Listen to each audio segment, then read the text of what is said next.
We rely so much on electricity. Even an hour worth of outage time is just going to be unbearable for the end customer.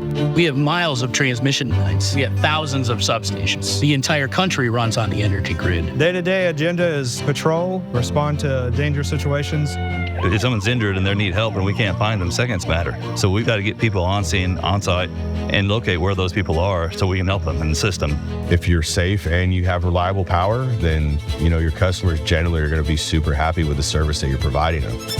The most important people on the battlefield are the young men and women that are spread out doing the mission, that are on mobile patrols. They'll need information that is timely, relevant, and accurate. There's two problems. One is you have too much information. That is a huge burden on your time and energy. And the other is not having enough information at the time and place they need it. So this is Interstate 80. This connects California to Nevada to Utah. It's a major trucking route. If it gets shut down, it causes a lot of issues. So when you bring in a super truck and have to close a lane, it's not always ideal because you're backing up traffic. Last year we had the big floods where we were losing bridges, where we were losing infrastructure. When you're losing bridges, you're losing millions. People don't understand how important these jobs are.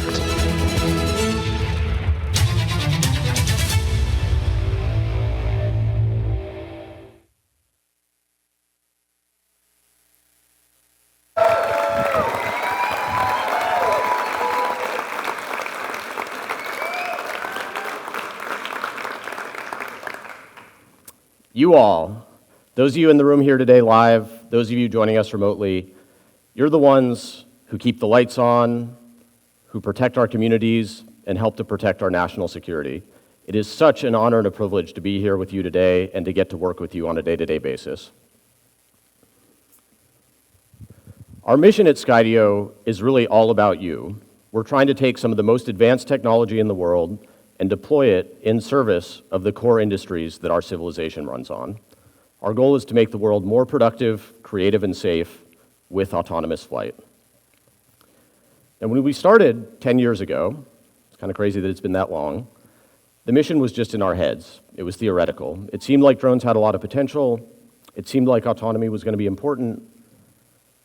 Thanks to you all, this mission is now coming to life. Earlier this summer, Sumner County Sheriff's Office in Tennessee saved a man's life with an X2. He was in distress in a cornfield. You couldn't see him at eye level, and the drone flying overhead helped the officers locate him and rescue him.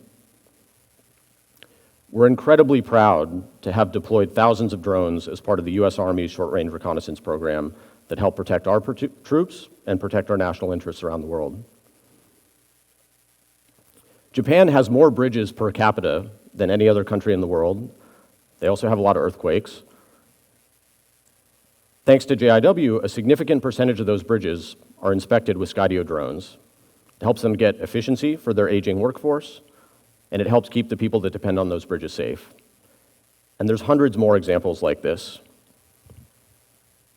At this point, Skydio serves over 1,500 enterprise and public sector organizations, and we've delivered over 40,000 drones. So given all of this, I think it's interesting to take a step back and think big picture. So this is kind of the classic technology adoption curve. Every technology goes through this journey. Things start at zero, then you get some early adopters, some visionaries, and eventually things end up at full maturity, full deployment. Cars have been through this, PCs, social media, for better or worse. Maybe we're off the end of this thing on social media. So I think it's interesting to ask the question, where are enterprise drones on this curve? So maybe before we get into that, quick show of hands, raise your hand in the audience if you helped start your organization's drone program. That's great. A lot of hands go up. We'll talk more about this, but we have some real visionaries and pioneers here with us. It's part of what makes this fun. So you probably get different answers to this question from different people. Some people might say, hey, drones are out there, they're doing all kinds of stuff. We might be close to full maturity. At Skydio, we have a very different perspective. I believe we're still very early in this journey, and the question that I think is most relevant is, of all the times and places when a drone could be useful, when real-time information could make a difference, when having that critical inspection angle could make a difference, of all those different instances, what percentage of the time is there actually a drone there capturing that data? Now, the answer to that question isn't zero, but I think it's pretty small. And the story actually goes way beyond just drones. So this is kind of a view of the US economy. Here we're looking at digitization versus productivity growth. So, and we're seeing all the different industries in play. So some industries are natively digital, financial services, media, IT, and the internet. And these industries enjoy pretty strong productivity growth. But really the core industries that our civilization depends on are natively physical. They're much harder to digitize. And that lack of information has really severe consequences. So people literally lose their lives on the battlefield because they're unaware of nearby threats. Soldiers have to guess about what's out there. Most infrastructure maintenance programs today are predicated on kind of a time-based schedule, where you have a schedule, you do maintenance based on a schedule, rather than the actual condition of the asset. This leads to a lot of guesswork, and sometimes it leads to consequences with really severe failures. Imperfect situational awareness leads to officer-involved shootings, lower community safety. And the tragedy of all this stuff is that the data that matters is there. It's kind of hidden in plain sight. It really seems like drones should be the ultimate tool to go out there and collect this data. So the question is, how do we go from where we are now to where we want to be? So my general philosophy on business, maybe on life, is that everything starts with the people and the team. So we saw a lot of hands go up earlier. Part of what I think makes this industry so exciting is that it is still early days. The people who are in it with a belief in what's possible. They're in it with a vision for the future. They're willing to overcome challenges and work together. This goes for our team at Skydio, and it goes for our collaboration with our customers as well. So the team is really important. But the tech and the products matter a lot too. And we have a product announcement today that we couldn't be more excited about. So to help set the stage for that, I'm going to kind of a brief view of the drone landscape. So the traditional axis of innovation in the drone space has been all about hardware. So these are the sensors the drone carries, the form factor, the flight time, and this stuff really does matter. This is an area where companies based in China have done some very impressive things. They're leveraging the Chinese consumer electronics ecosystem. They're operating at significant scale, built very integrated, capable systems. At the same time, a number of Western companies have tried to replicate some of this functionality by essentially piecing together off-the-shelf components. And there's been some valiant efforts, but it's hard, not necessarily impossible, it's hard to build a really great product doing this. With our current generation of products, Skydio is kind of somewhere in between. We've got more scale, more hardware capability than most of our Western peers, but we haven't yet been able to go toe-to-toe with everything coming out of the drones in China. The hardware axis isn't the only axis in play, though. So no matter how far out you move on hardware, you kind of always work for the drone. It could have great sensors, it have great capabilities, but you're always going to be there flying it. The other dimension that we think is really important is AI and autonomy. So AI has kind of exploded in public consciousness over the last couple of years. I'm guessing many of you are familiar with, maybe you've played with ChatGPT, you've seen these incredible results from generative AI. So this is a technology that Skydio bet big on 10 years ago when we started the company. We essentially went all in on computer vision-based AI. So this is a video from one of our first products. This is a drone autonomously following and filming a mountain biker. It's using machine learning to map and recognize the world around it, knows where the mountain biker is, it's predicting into the future, replanning hundreds of times a second. This is the kind of thing that would be beyond the piloting capabilities of even the best drone pilots in the world. That same technology foundation has enabled us to automate many of the most important and complex tasks for professional users. So this is an example for 3D scan, where the drone automatically explores the structure, builds a real-time 3D model, uses that model to guarantee high-resolution photo coverage of the whole thing. And we invested in this technology because we believe this is the thing that takes us to the future. This is the thing that changes the paradigm from having one drone watching over 100 soldiers to having 100 drones keep that one soldier safe. This is the kind of technology that should enable us to blanket our critical infrastructure in proactive real-time inspections. You know the complete state of everything all the time. You can make proactive decisions. This is the kind of thing that should enable us to put drones everywhere they could be useful in public safety. Mapping crime and accident scenes, responding to 911 calls, going into dangerous situations ahead of people to keep officers and the communities they serve safer. So if we come back to our chart here, got the two axes. So there's actually not that big of a difference between the drones coming out of China and our Western peers when you look at the AI and autonomy dimension. But this is an area where Skydio has built really significant lead. Unfortunately, though, that's left folks with a choice. And it would be great if you could kind of get the best of both worlds, if you could get great hardware and world-leading AI and autonomy in the same platform. So that's kind of key question number one. If we zoom in on hardware, we oversimplify things here, but we kind of think about different size classes of drones. So there's a class of big drones. These are the things that take up most of the trunk of a car. They probably require 2 or 3 people to operate. They're pretty cumbersome. They're super capable. There's a lot of versatility there. On the other end of the spectrum, we have what we think of as kind of medium class drones. These are, they don't fit in your pocket, but they're small enough and light enough to take with you wherever you need them. They're super convenient, but they typically have compromised hardware capability and versatility. It would be awesome if we could kind of pull down some of that big drone capability and versatility into more of a medium-sized package. Question number 2. The final question is, where are these things made? So, as drones have become more important for our critical industries, I think it's become more clear how fragile it is to be depending on drones made by our adversaries. There's a lot of different opinions on this, but that should not be controversial.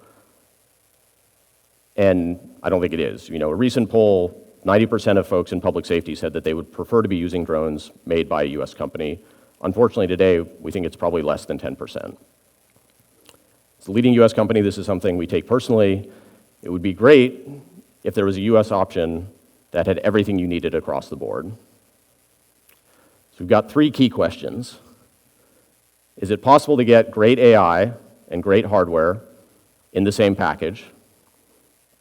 Can we take some of that big drone capability and pull it back to a medium-sized package? And finally, is a US company going to step up to the plate and deliver something awesome? What do you guys think? Yeah?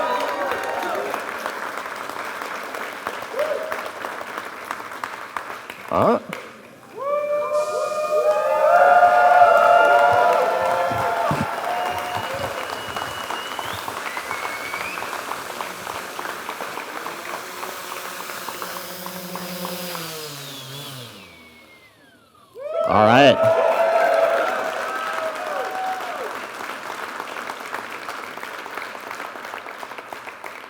Today we're launching the Skydio X10. This is our answer. Let's see what it can do.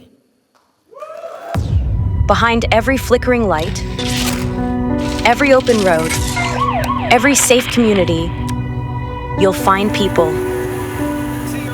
People who keep our civilization running and who depend on having the right information at the right time. It's here for them. Skydio X10, it's here, with the best sensors ever in a drone this size.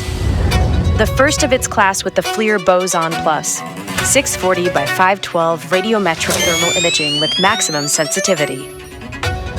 A 1-inch 50-megapixel sensor with a custom wide-angle lens, or the 64-megapixel narrow-angle camera to capture the data you need, even during low-light inspections.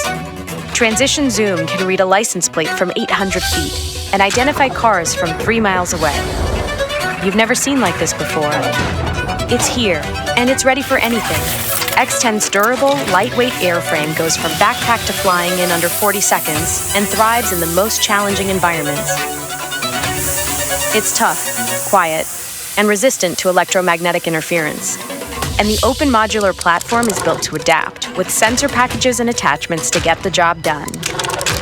Capable of flight command from 7.5 miles away using the ultra-bright controller, with a multi-band option for operations in a contested environment. An optional 5G gives X10 unlimited operating range anywhere there's a cell signal, unlocking remote command and control from any connected browser. Copy, Marine Unit 1. We have assumed control of Skydio X10. So personnel on the ground can be fully focused on the mission at hand. Marine Unit 1, we have individuals stranded on the roof of a residence. We will guide you in. It's here. A new era of onboard AI and computer vision lights the way with NightSet, enabling autonomous flight in zero-light conditions. Obstacle avoidance can now do the work for you, even in the darkest environments. Turn complex jobs into completed jobs with the automated capture of critical data, while onboard modeling takes you from images to insights in minutes for immediate action. The best sensors ever in a drone this size, piloted by the most advanced AI in the sky, to get you the details you need, whenever you need them, wherever they are.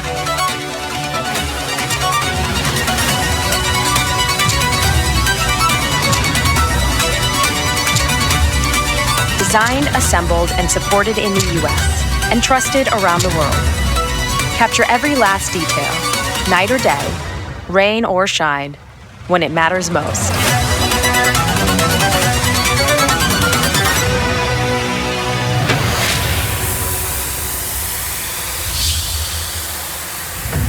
Skydio X10. It's here.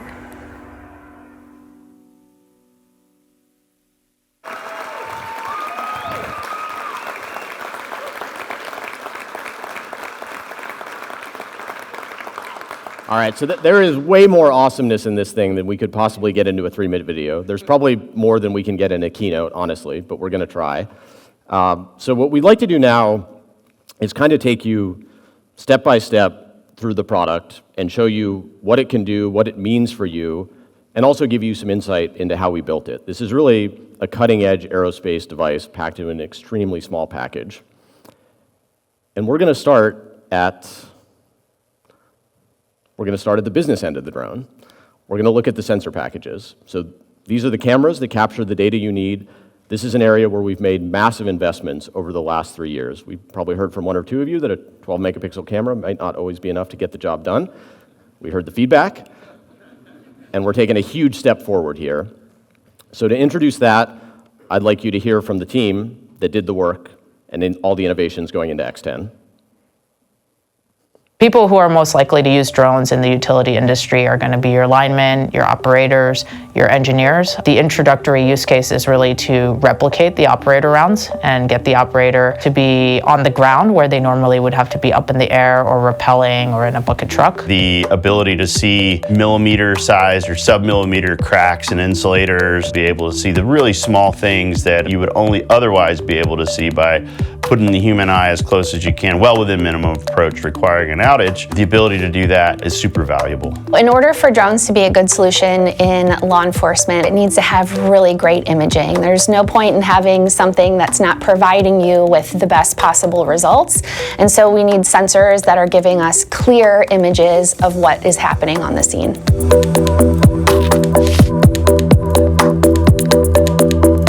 We talk to our customer and say, like, what's the hardest thing your camera system has to do? We don't go for like the low-hanging fruit. We choose the hardest target and we aim at that when we're developing our cameras and testing our cameras. So like the hardware is designed to meet those requirements. The testing is made sure that we're hitting those targets or exceeding those targets, and we don't really stop until we get there. Our next generation is the first one that we customize all of our cameras, and that's why in our next generation drone we have 3 different user cameras, one with high resolution, one with large field of view, and one with a longer focal distance that we can see 300 meters away. The idea behind building camera module is you have a sensor and you have a lens, and if they're not in parity, then there's a limitation there. Like you have to have a lens that's capable of resolving the full power of the sensor. And so we had to design and push our vendors to up the quality of their lenses and add, features and aspects to the lens so that we could really have a camera system that's in harmony between lens and sensor. It is very exciting because I've been through several iterations of camera build, and I can see how much the camera improved from all aspects, from different build to the next build. Skydio puts a ton of effort into our tuning. We spend many hours, fine tuning and tweaking, making very subtle adjustments to things like noise performance and sharpening. There's a very fine line of getting it just right, and we spend a huge amount of effort testing in the real world, testing in the lab to make sure that that comes out, just how we'd like to see it. Specific use cases I tune for, like related to thermal, make sure like in inspection and situational awareness use cases, that they can be confident that the data they're getting is accurate. On the software side, like the Atlas SDK with FLIR, really make the images detailed, clear, and also radiometrically accurate. We can actually see per pixel what the temperature is. Really excited to see what people say when they actually get their hands on it. Without the right sensor, it's really tough at 200 or 300 feet to see what's down there. And you really want to have a camera that like essentially puts you on the ground. It's going to be something that everybody's been waiting for.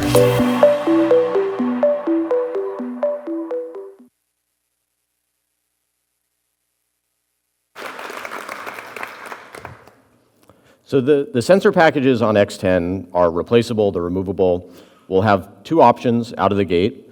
The VT300Z, which is a little bit more optimized for long standoff, and then the VT300L, which is a little bit more optimized for close-in inspection work. We're not done with just these. You can expect to hear about V100L coming soon. We know not everybody needs a thermal camera, so we have an option without the thermal camera for folks that just want visual inspection data. So what I'd like to do now is tell you a little bit of the story on each of these sensors. So when we started designing these things, we essentially worked backwards from our customers' most important needs. You heard some of this from our team there. So the starting point is pretty simple. How much detail can you see from how far away? I love the way Fritz described it in the video. You want a sensor that basically puts you on the ground, even if you're 200-300 feet up in the air. So that was the motivation for developing the telephoto camera. So here we are about 300 feet away. You might be able to make out a car somewhere in the distance there. We're now going to punch in to telephoto. We're a little bit closer now. Now we're going to go all the way in. Incredible detail from 350 feet. This was captured in the air. So to put this in perspective, we're going to see how this stacks up against some other options that are out there. So we've got X10, and then we're going to introduce, we've changed the names here to protect the not so innocent. We've got the Havoc and the Emo, two other medium class drones that you might consider. So let's see what we've got. There's really not much of a comparison, is there? So this is same conditions, same time of day, captured in flight, 650 feet away. So in order to make this a fair fight, we're going to have to go up a weight class. So we're going to go up to our friend the Patrice 30. So please note, this weighs about 2x as much as the X10, so now you're in the territory of you might want a couple people to operate this thing, much less convenient to get it in the air. And now we're roughly comparable. There's a great camera on the Patrice 30, much bigger drone, but we've taken all of that capability and packed it into something way, way smaller. I think we can pretty confidently say this is the best zoom ever on a drone this size. All right, so what about thermal? So we have integrated the FLIR Boson Plus. This is the first drone ever with the Boson Plus in it. FLIR has been the leader in thermal imaging for the last 2 decades. And I know the point of these images is for inspection, but I think it's also cool to just look at it and appreciate how beautiful that is. Like, it's wild that that's possible. So this is an image captured of a distribution pole. You can see incredible detail on the pole itself, which is about 30 feet away. You can see great detail on the trees, which are 150 feet away. The Boson Plus is radiometrically accurate, which basically means that you can get an exact temperature reading for every pixel in that image, which is super useful for inspection. So here we're flying over a solar farm. We're looking at solar panels. And we actually, while we were capturing this content, detected a potential issue. So you see that little red H that's firing. That's a hot spot on one of those solar panels, which is an indicator that it might be unhealthy and need to be replaced. We've built the full suite of radiometric tools, so you can measure specific point temperatures, you can measure the average temperature over a region of interest. It's really, really incredible stuff. The thermal camera is also key for seeing at night for situational awareness use cases. So here we're looking at a person in a car from 750 feet in flight. You can see the hot front of the car from the engine running. You can see the person walking around. Great detail. To put this in perspective again, we're going to compare against some other options. So the Havoc and the Emo are back. Same flight conditions. And the X10 is just way clearer, way sharper, way more detail from a long standoff distance. We're going to go up in weight class again, bring back the Patrice, and here actually the X10 is noticeably sharper again. From a long distance you can just see incredible detail. This is the best thermal camera ever on a drone this size.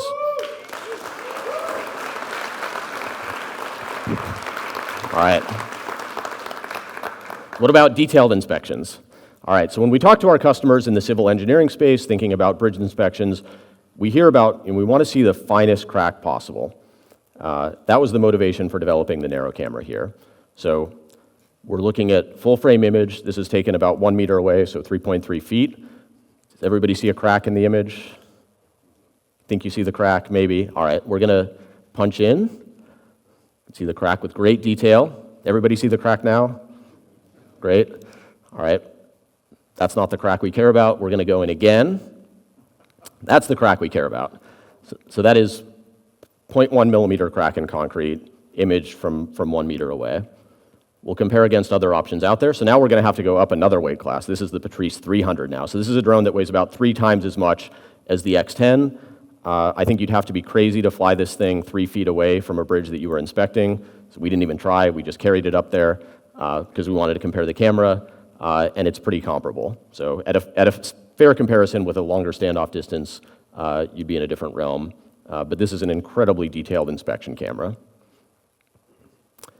Overall, I think we can pretty confidently say these are the best sensors ever on a drone this size. We heard the feedback, we took it, we worked hard for the last 2.5 years and built incredible sensor packages for you to get the data you care about.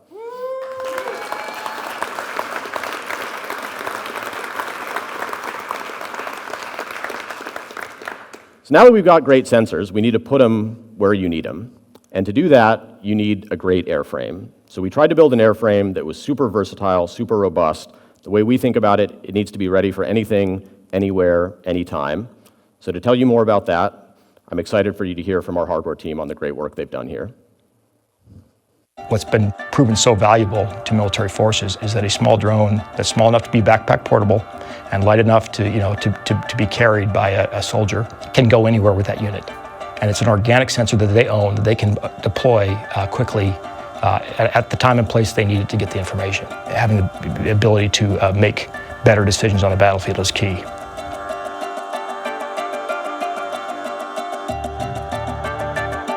Our overall brief was just to make our drone products better in every way possible from our past generations.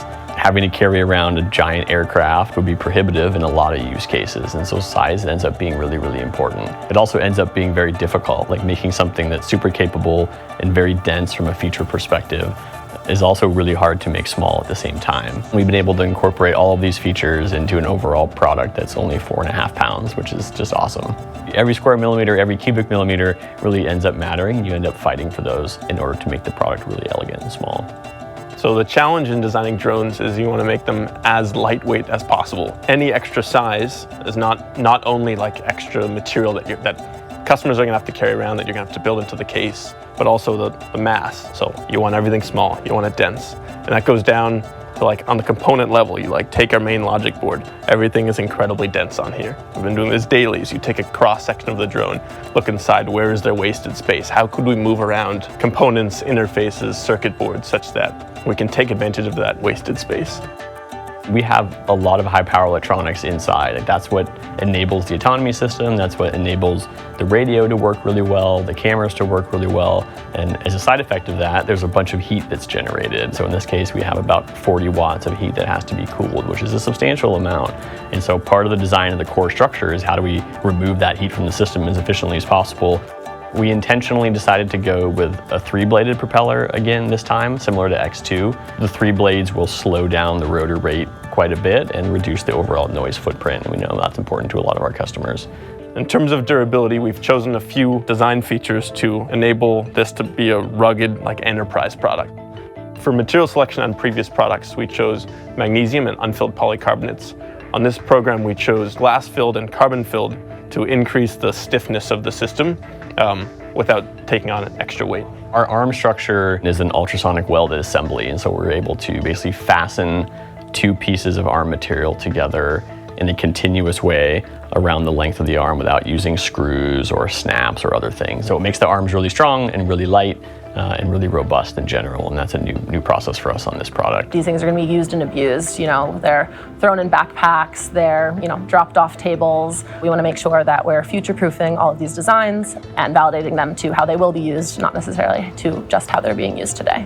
We use large-scale thermal chambers so that we can fly in hot and cold temperatures. We use these vibration tables to validate a lot of our really vibration-sensitive electronics. We have also developed in-house what we call our wind wall to simulate the highest degree of winds that we expect. We have water cycling rigs to kind of catch all of those edge cases of how these might be used by customers. So Skydio is a bit different in our development process from some competitors where we do a lot of the development in-house. So the design, the engineering, we do all of our reliability testing in-house. We're able to iterate more quickly and ensure reliable and efficient products that way. When you look at the team, the product design team, we're just excited to come to work every day. I think it's special to work at a place like that, and that shows off in our products. There's detail because there's ownership in the parts we're designing.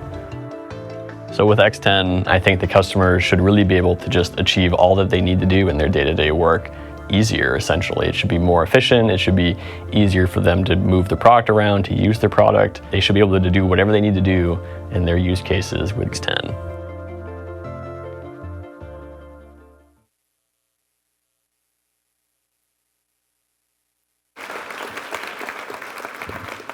So what does being ready for anything mean? Well, it means you can be up in the air in less than 40 seconds. I know because I've timed it. Hopefully this number will go down over time as we get into optimizing the software more.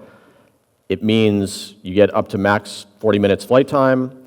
It means 45-mile-an-hour top speed. And it means IP55 rating, so you can fly in light to medium rain.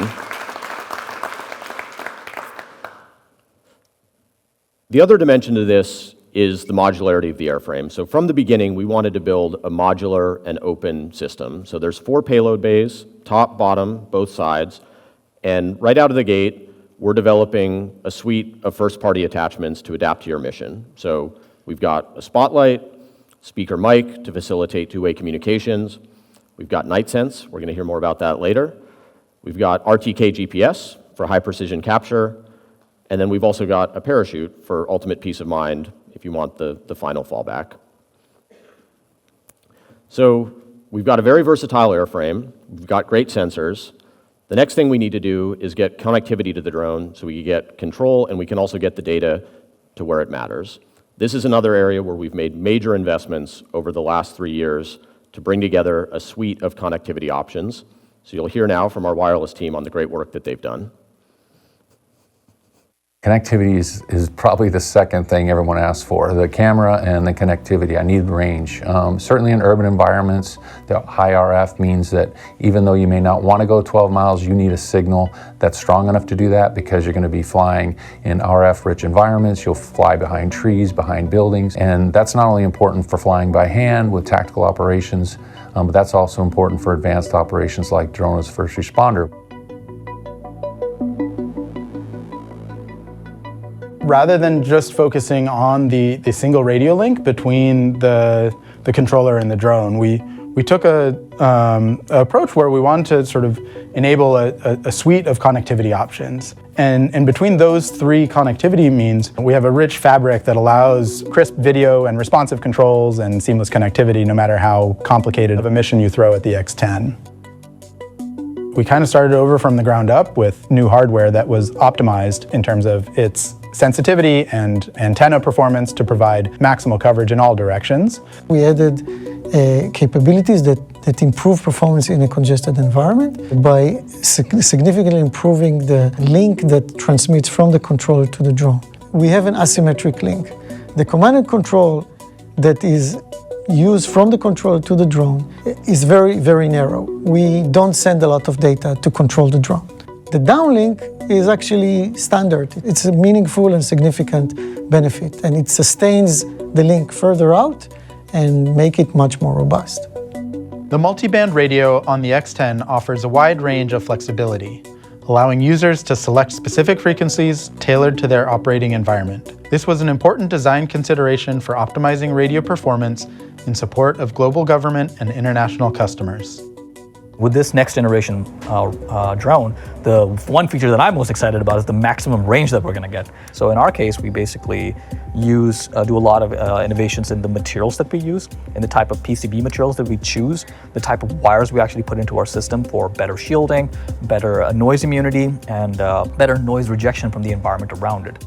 The X10 has a 5G cellular modem directly integrated in that allow you to sort of hand off seamlessly between a controller and a remote operator and a web browser. Being able to pilot from anywhere to anywhere is really the next generation of like where drones need to go. You need to be able to put them on a wide area network like a cellular network and give access to the video stream. And so we, really thought about a lot of the use cases for streaming, for direct connection, for remote operation, and we're like 5G cellular has to be in our next generation product. You can now have this one tool that has so many incredible innovations inside of it, and a wireless system that allows you to extract all of that information in real time wherever you are, whether you're right next to it flying it manually, or if you're sitting somewhere in your office and you're flying it remotely.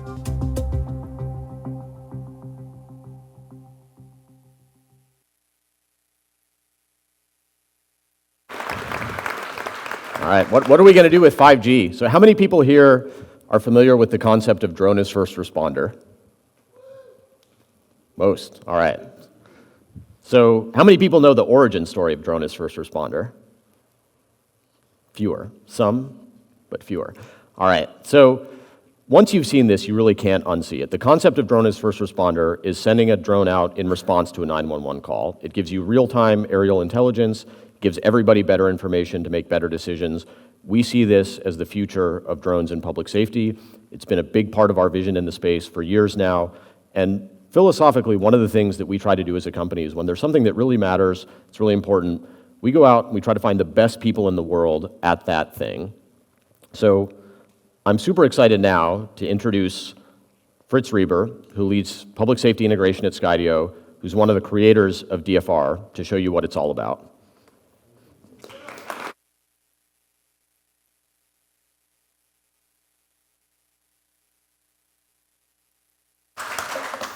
Thank you very much. Very excited to be here today. As Adam mentioned, prior to Skydio, I was with the Chula Vista Police Department for 27 years. And it was during my time as UAS commander that Cape Termis and I began working on a unique use case for drones in everyday policing. We worked with a great team at Chula Vista PD to go from concept to reality, showing public safety everywhere how to routinely use drones to de-escalate, increase situational awareness, and reduce response times. In fact, today is exactly 5 years to the day that we officially named this concept Drone as First Responder, or DFR, and now DFR is known worldwide as the ultimate public safety drone use case. So I'm very excited to demonstrate how the Skydio team can bring that life-saving capability to your community through patrol-led DFR. Let's begin the live demo now.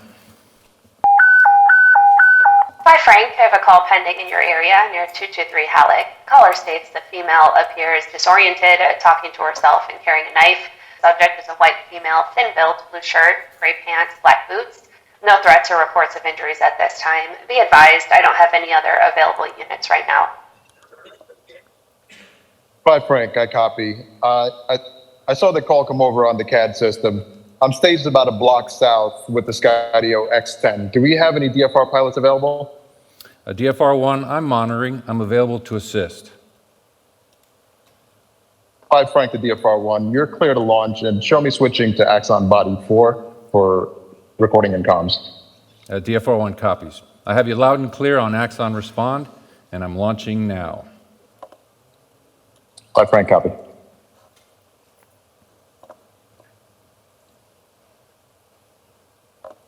And DFR1 got a good feed. And just a heads up, you may have a jogger heading to you right now. All right, Frank, I see you.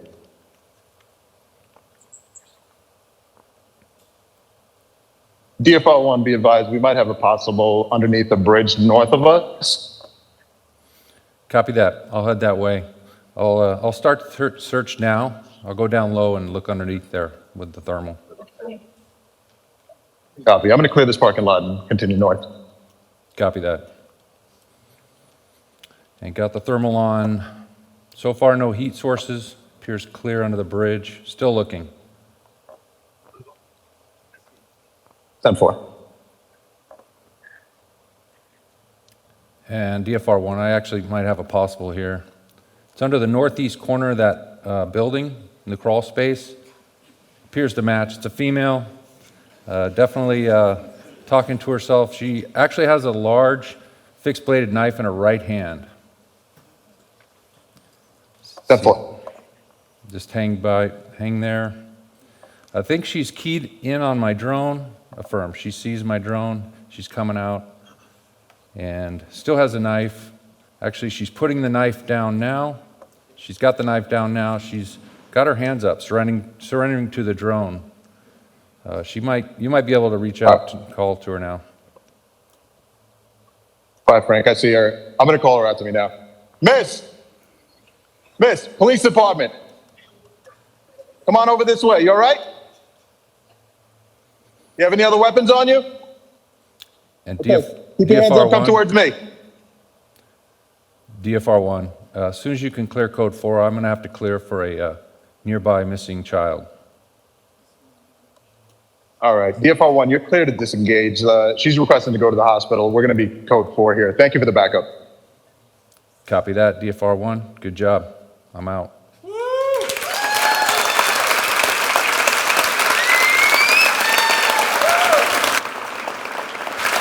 So just in case that wasn't totally clear, that was all live. An X10 just flew remotely over 5G, controlled from right here in the Cal Theater.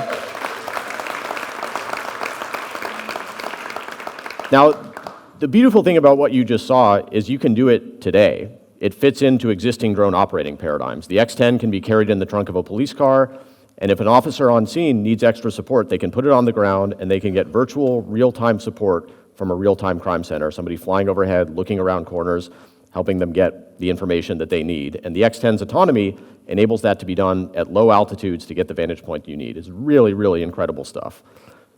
Now, the other key point here is that DFR is not just kind of a one company or one product sort of thing. It takes a lot of different technologies coming together to deliver a solution.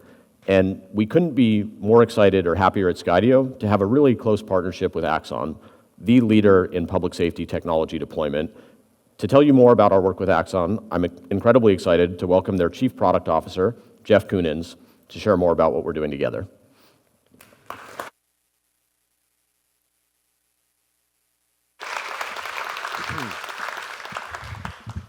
Thanks so much, Adam.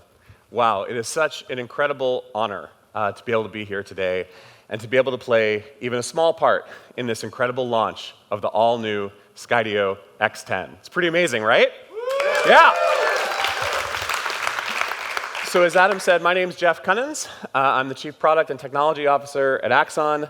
That means I have the privilege of looking after all of our global R&D for our hardware and software products, including TASER, body cameras, digital evidence management, and of course, drones. And with today's launch of the Skydio X10, I just want to talk briefly about 3 things that I'm confident are true and that have a huge role to play in the future of where we're all heading. And it also means that everything that you may hopefully enjoy and like about any of Axon's products, all the credit goes to our incredible teams, and anything that you might not like as much or might have feedback on, I'm sorry, it's all my fault, and we would love to hear from you. So, I am here at Axon because I am so passionate. Nope. Slides? Can we get the right next slide up? Just keep going? All right. So I am here at Axon because I'm so passionate about our moonshot goal to reduce gun-related deaths between police and the public by 50% over the next 10 years. And as I said, with today's launch of the X10, we are incredibly excited, and I want to talk about 3 things that I'm confident are true and that have a huge role to play in our collective efforts to achieve that moonshot goal. Number 1, as you've been hearing all morning, but fundamentally we believe that drones will not only be a useful tool, but they will become one of your most powerful all-day, everyday tools to get everyone home safe. Number two, as you also saw a bit of, about communications. Rich, modern, interactive communications, and those tools are not just for your teenager. They will help save lives, they will help save time, and they will be fundamental to us unlocking so much more power in the future of public safety. And number three, with the leadership, frankly, first and foremost, of every one of you who are in service here in this room, combined with the power of the Axon operating system for public safety, and now with Skydio's unmatched drone hardware, autonomy platform, and software made right here in the USA, that we collectively are unstoppable in the pursuit of that moonshot goal.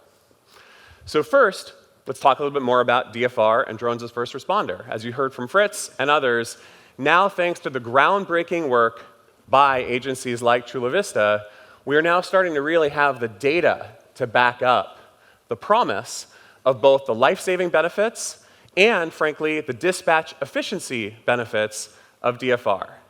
Chula Vista is now seeing up to 20% of their calls for service completely handled solely with a drone, in part because they're able to quickly ascertain which incidents are able to self-resolve far before an officer can even arrive on scene, and then quickly redirect those resources to where they're going to be most useful. And as a result, we at Axon are seeing a 10x increase this year in the number of agencies that are already seeking to start their DFR programs right now. And as we keep collaborating with Skydio and their unmatched autonomy platform and all the other capabilities you're hearing about today, as well as our other key drone technology partners like Dedrone and DroneSense, we are all confident that we are moving towards expanded FAA approval of the beyond visual line of sight approvals that we all know will unlock true exponential expansion of DFR for all of us. Next, let's talk about communications. As you saw in that demo, empowering an officer on the scene with direct, hands-free, eyes-free, one-to-one communication with a remote drone pilot unlocks a completely more natural way of interacting and collaborating in real time when responding to a scene. And they're able to do that without tying up the radio and without even entertaining the hassle of things like setting up custom talk groups or things like that. And far beyond drones, other groundbreaking agencies like the Texas Medical Center have already started live streaming 100% of every call for service right into dispatch. Why? Because it actually improves officer safety, and believe it or not, it actually increases dispatcher efficiency. In fact, Texas Medical Center, since they started doing this, has actually decreased dispatch staffing by 25%, while successfully handling an increased call for service load of 38% on a monthly basis. Huge, perhaps counterintuitive improvements that they're incredibly proud of. And as another example, agencies like Tallahassee PD are already starting to use hands-free, eyes-free, one-to-one voice communications right from their Axon body camera to help provide faster and easier access to bringing in a mental health consult or a language interpreter live on scene, even when they can't physically be there in person. And so, putting all that together, last but not least, as I started with, together, we are in pole position to accelerate the adoption and the impact of all of these ideas in the real world, in the real communities that all of you serve every single day. At Axon, we're so proud to provide the world's leading operating system for public safety technology. And as you're seeing today with Skydio, you now have access to the world's leading drone hardware, software, autonomy platform, and more, made right here in the USA. And together with all of your leadership to help unlock that and bring it to reality and to support all of you in the field, we are unstoppable, and we will achieve our moonshot goal. Thank you.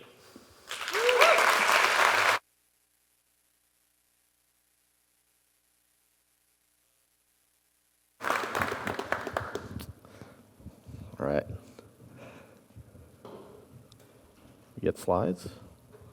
Oops. So last, but definitely not least, in our tour through the X10 and everything it can do, we're going to talk about the work that we've done on the autonomy systems. So we're not content to have the best autonomy system out there. We've doubled down on that. We've made huge investments to get to the next level. Let's hear from the team that did it. I think the biggest obstacle that the utility industry faces in terms of implementing drones is that drones are just really hard to fly. When I was a company commander in the middle point of the Iraq War, our companies were deploying for 7 months, and they would be back in the US for 5 months. And in a 5-month period of time, you had to train up your Marines on some very, very complicated tasks. So the easier it is to fly, the easier it is to maintain, those all add up.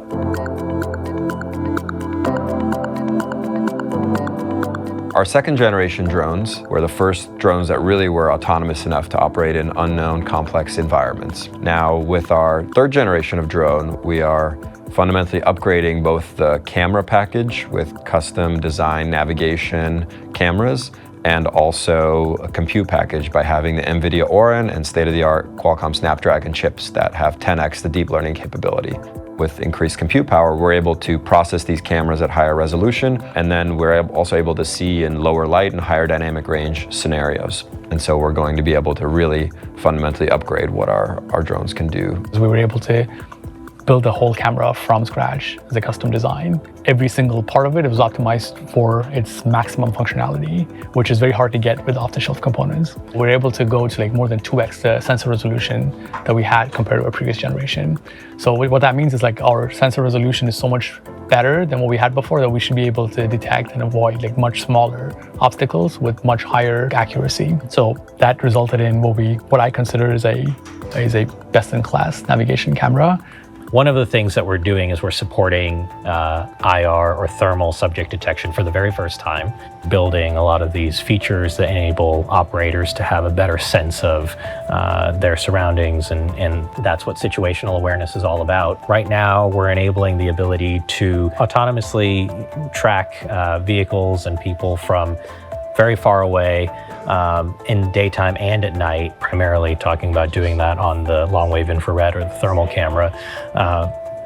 The data collection piece is hard. One of the big things is that the thermal feed is actually registering a temperature signature, and so we don't have colors, for example, of the clothes that people are wearing, which are typically used by the tracking component. And so we could even use, for example, a detection-only approach and per-frame detections rather than using a detection plus tracking approach, which is computationally more efficient for higher resolution cameras.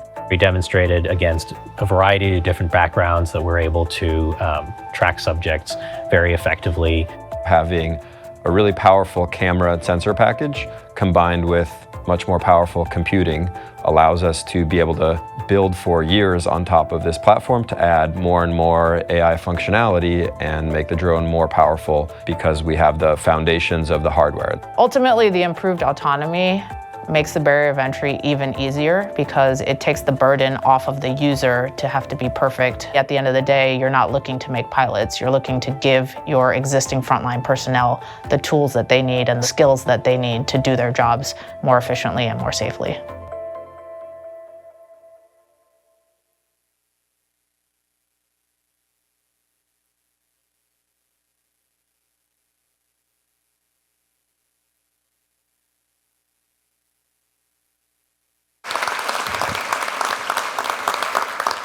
All right, hello.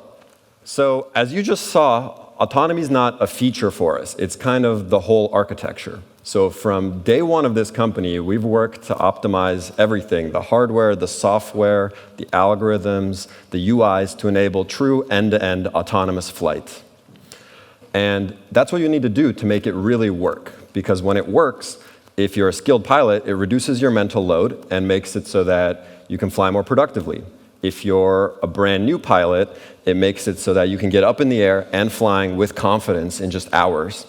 And long term, it means a lot of useful work can get done with no pilot needed at all.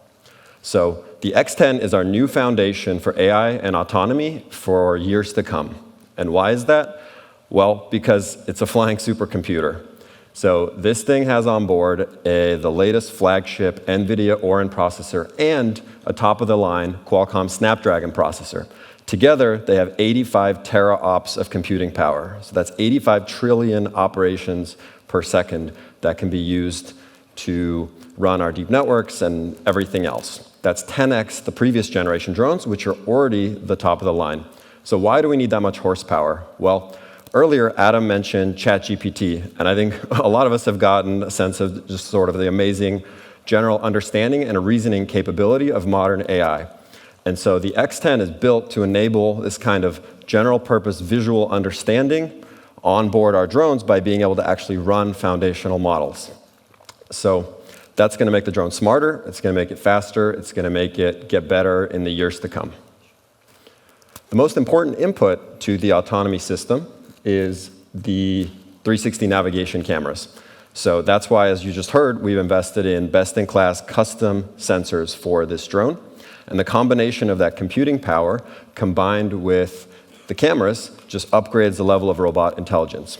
So for example, the X10 is shipping with a brand new deep network for obstacle avoidance. This network is bigger and also processes 10 times the number of pixels from our previous generation of drones. And it's based on a modern transformer architecture that's optimized to run on the tensor cores of the NVIDIA GPU. So altogether, this makes it so that we'll see thinner stuff, we'll react faster, all around better. But I think most of you here already know that Skydio is the leader in obstacle avoidance and navigation. So what I really want to focus on is, what we've been building towards is AI applications on top of the core navigation engine that enable really new use cases and paradigms for drones. So 3D scan is a perfect example of one of those applications. So if you're going out to do an inspection today with a manual drone, you're probably doing some kind of 2D lawnmower or simple pattern. And sometimes it's just not a fit for a 3D world. You've got obstructions, you've got terrain. And so 3D scan is powered by our VPS, the visual positioning system, that is not for obstacle avoidance, but it lets the drone build a map that it actually remembers between flights and between multiple different drones to provide centimeter level precision so that the drone can understand the structure and create a tailor-made flight path that captures just the right data. So once you have the data, usually you're going to go and try to make some kind of 3D reconstruction. And you can use one of our photogrammetry partners like Bentley, Pix4D, Drone Deploy, and that usually means you go back to the office or you bring a big computer, you upload the data, and you wait. So with the X10, we're shipping onboard modeling, which means that once the X10 flies, when it lands, it's thinking, and after a while, you get out a textured 3D mesh or a stitched 2D ortho photo that you can use on the spot. And what our customers have said is that this is incredibly useful if you're in the field and you need to make on-the-spot decisions. Or if you want to make sure that you have the right data at a remote site so that you have the confidence that you don't have to go back there. So 3D scan and onboard modeling work really well together, and they're amazing tools.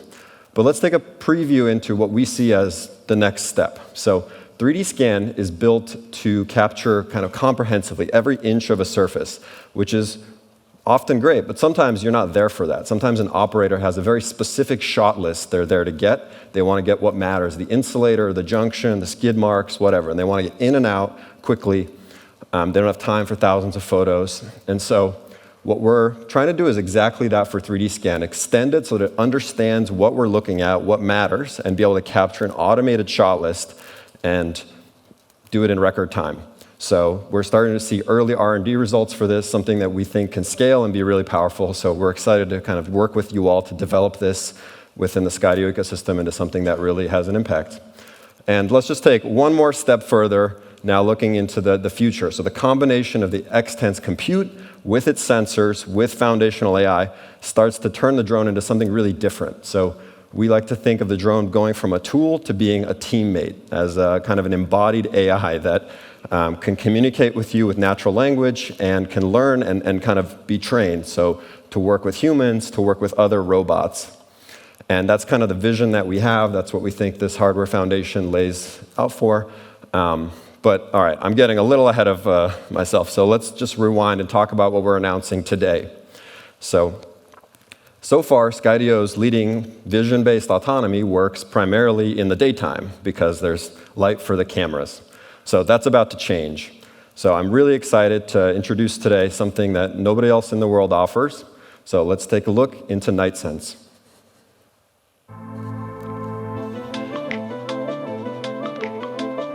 So this is the first time that any drone will have vision-based navigation, obstacle avoidance at night and in the dark. And it does this by having powerful add-on lighting attachments that go in the top and bottom payload bays that provide bright 360 illumination for the drone that then allows the cameras to see and use our autonomy system. So this can be done in either visible light or infrared light. So we've designed a version of these cameras with lenses that can see both visible and IR light in the right ways of capturing the most value out of these lighting attachments while not degrading the daytime performance and sharpness. The previous generation nav cams only operated in the visible spectrum.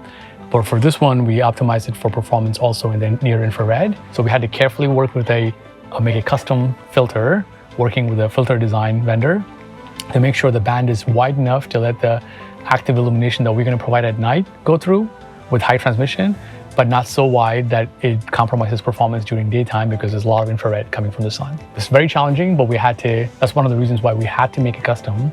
What was available off the shelf doesn't kind of check all the boxes. This is the super zoom view of our Skydio system, which is a concatenation of the 6 navigation cameras. We have a 6x5 window, and we want to be able to see if the vehicle can navigate at night without hitting the obstacles. And there's a lot of challenges involved because if you think about the robot itself is lighting up the scene around it, and so the shadows and motion of the drone itself will cause motion in the scene. Any sort of dust will cause reflections and backscatter. When you're flying at night, a lot of the dust in the air, fog in the air, anything that's small particles that reflect light show up extra bright in the image and throw off a lot of the vision-based algorithms. And then we can train the deep flow network that does your stereo correspondences in your obstacle avoidance. That network can be more robust to basically not identifying those short little streaks as obstacles. We are able to transition between visual navigation when you're flying close to things and then to GPS-based navigation when you fly further away and there's nothing to illuminate anymore. And so this enables a lot of the safe and trustworthy navigation that's known, Skydio is known for at night. The drone actually sending out this light surrounding the environment and using our same core autonomy engine is really magical and something that we've worked hard with our kind of hardware design and camera design to enable and ship with this product today.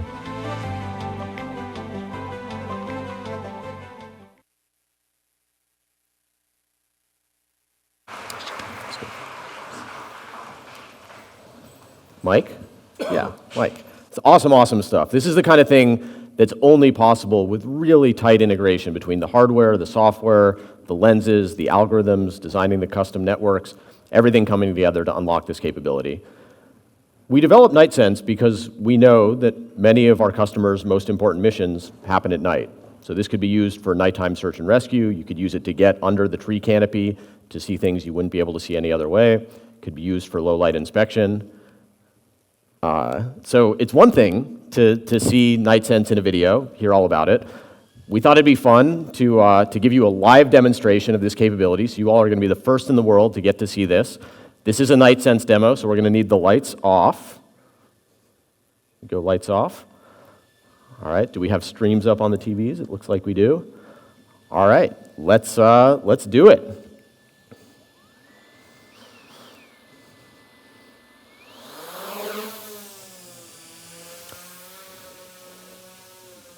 So X10 is now flying based on its onboard infrared illumination using NightSense.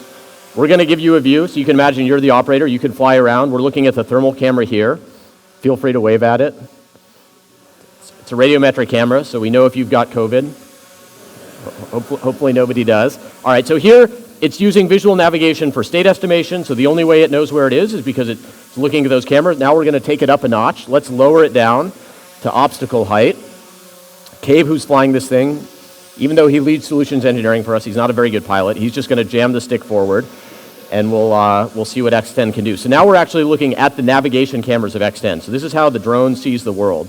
So you're seeing the navigation cameras stitched together. This is a new feature on X10. Gives you much wider field of view. And no problem. X10 seamlessly navigates through all the obstacles.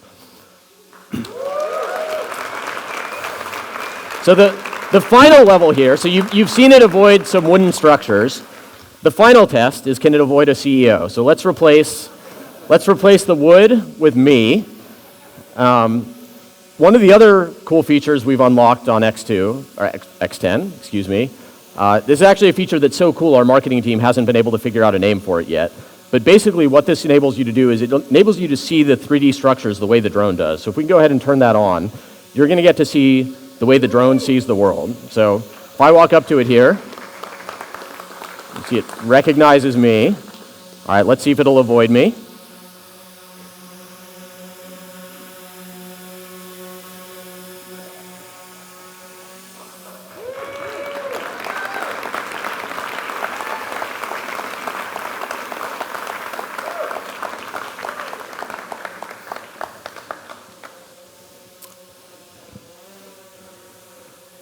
All right, that, ladies and gentlemen, is Night Sense.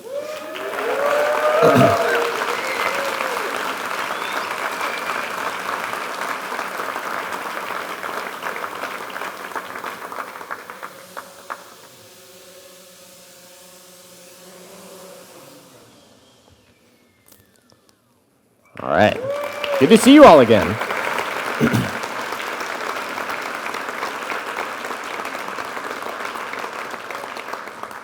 So one of the areas where we know this matters most is in the defense world. Many of the most important military missions happen at night, and that's a good setup for our next speaker here. So you heard this theme, and you'll hear it again. When we want to do something, we try to go out and find the best people in the world at that thing to help our customers navigate all the challenges in front of them. So our next speaker is our president of our global government business. He spent his career in the Air Force flying F-16s. After he left the Air Force, he joined Microsoft, where he led their national security team, helped bring Microsoft's products to the defense world, helped deploy cutting-edge AR and VR technology to the Army. After that, he built the team and the business, the government team and the government business at Scale AI, and now he's at Skydio. I couldn't be more proud or excited to welcome Mark Valentine. Thanks, Adam. Appreciate it. Hello, everyone. I'm Mark Valentine. Thank you, Adam, for an outstanding introduction. I'm quite sure I don't deserve that, but it is a pleasure to be with you all today. And I'm also really excited and really honored to be on the team here at Skydio at this really important moment, not only for our nation, but free nations around the world and their militaries. Because we are once again struggling with how do we prepare for great power competition. And I recognize this might sound really weird coming from someone who actually sat in the cockpit of an F-16 for over 20 years and flew combat missions, but I think an important part of that preparation for great power competition is with small drones. Small drones are having a meaningful impact on the battlefield. And that's not just my opinion. We are seeing this happen around the world where militaries are loading up with these small drones because they are having an impact. Specifically small drones because they give great flexibility, and they're having a meaningful impact on missions across military operations, whether it's ISR or intelligence, surveillance, or reconnaissance, search and rescue, explosive ordnance disposal, and even site security. Of course, I think the biggest example that we have today is coming from the war in Ukraine. And if we could go ahead and play that video, we're seeing the Ukrainians make a meaningful impact on the battlefield with small drones. They're using them to find enemy formations, to understand the enemy scheme of maneuver, to improve their targeting, and as you're seeing in this video, actually document war crimes for prosecution after this war hopefully ends very quickly. Well, I'm sorry here. As we've seen, though, in conflicts throughout human history, when one side gains an advantage using some sort of technology, the other side will always seek to deny that technological advantage. What we're seeing right now in the Ukraine-Russia conflict are the Russians are turning to robust electromagnetic warfare, or EW. And essentially what they're trying to do is jam satellite navigation signals so the drones can't get where they need to go, and also jam command and control links so that operators can't make them do what they want them to do. And if you listen to some reports, we are seeing that this jamming is so robust that the Ukrainians are losing up to 10,000 drones per month. 10,000 per month. So that's an effective counter that the Russians have put together. So while I've used a cartoon to display this and illustrate it for you and somewhat simplify it, make no bones about this, this feature counter-feature competition that is going on is deadly serious, and it is only accelerating. So the pace of this technology change is going off the charts. And if we as a set of free nations want to maintain our global competitiveness, technology companies and governments around the world absolutely must partner together to deliver the best kit we can as quickly as possible at the speed of need to our warfighters. At Skydio, we believe that means using commercial, off-the-shelf, or COTS products delivered by dual-use companies who can not only innovate rapidly, but use the economies of scale we get from our commercial operation to deliver big tech in big quantities at rapid speeds. And by that, I mean time cycles measured in maybe 1 or 2 years instead of the multi-decadal cycle that we've become used to with military acquisitions based off this, my favorite JSIDS chart. So thankfully, it sounds like people are starting to get the message, and we've heard Dr. Kathleen Hicks, the Deputy Secretary of the U.S. Defense Department, recently announced the Replicator Initiative. Now what this basically says is that small autonomous systems are important on the modern battlefield. I agree. I also think this is a tacit acknowledgement that small drones are an important part of military mass.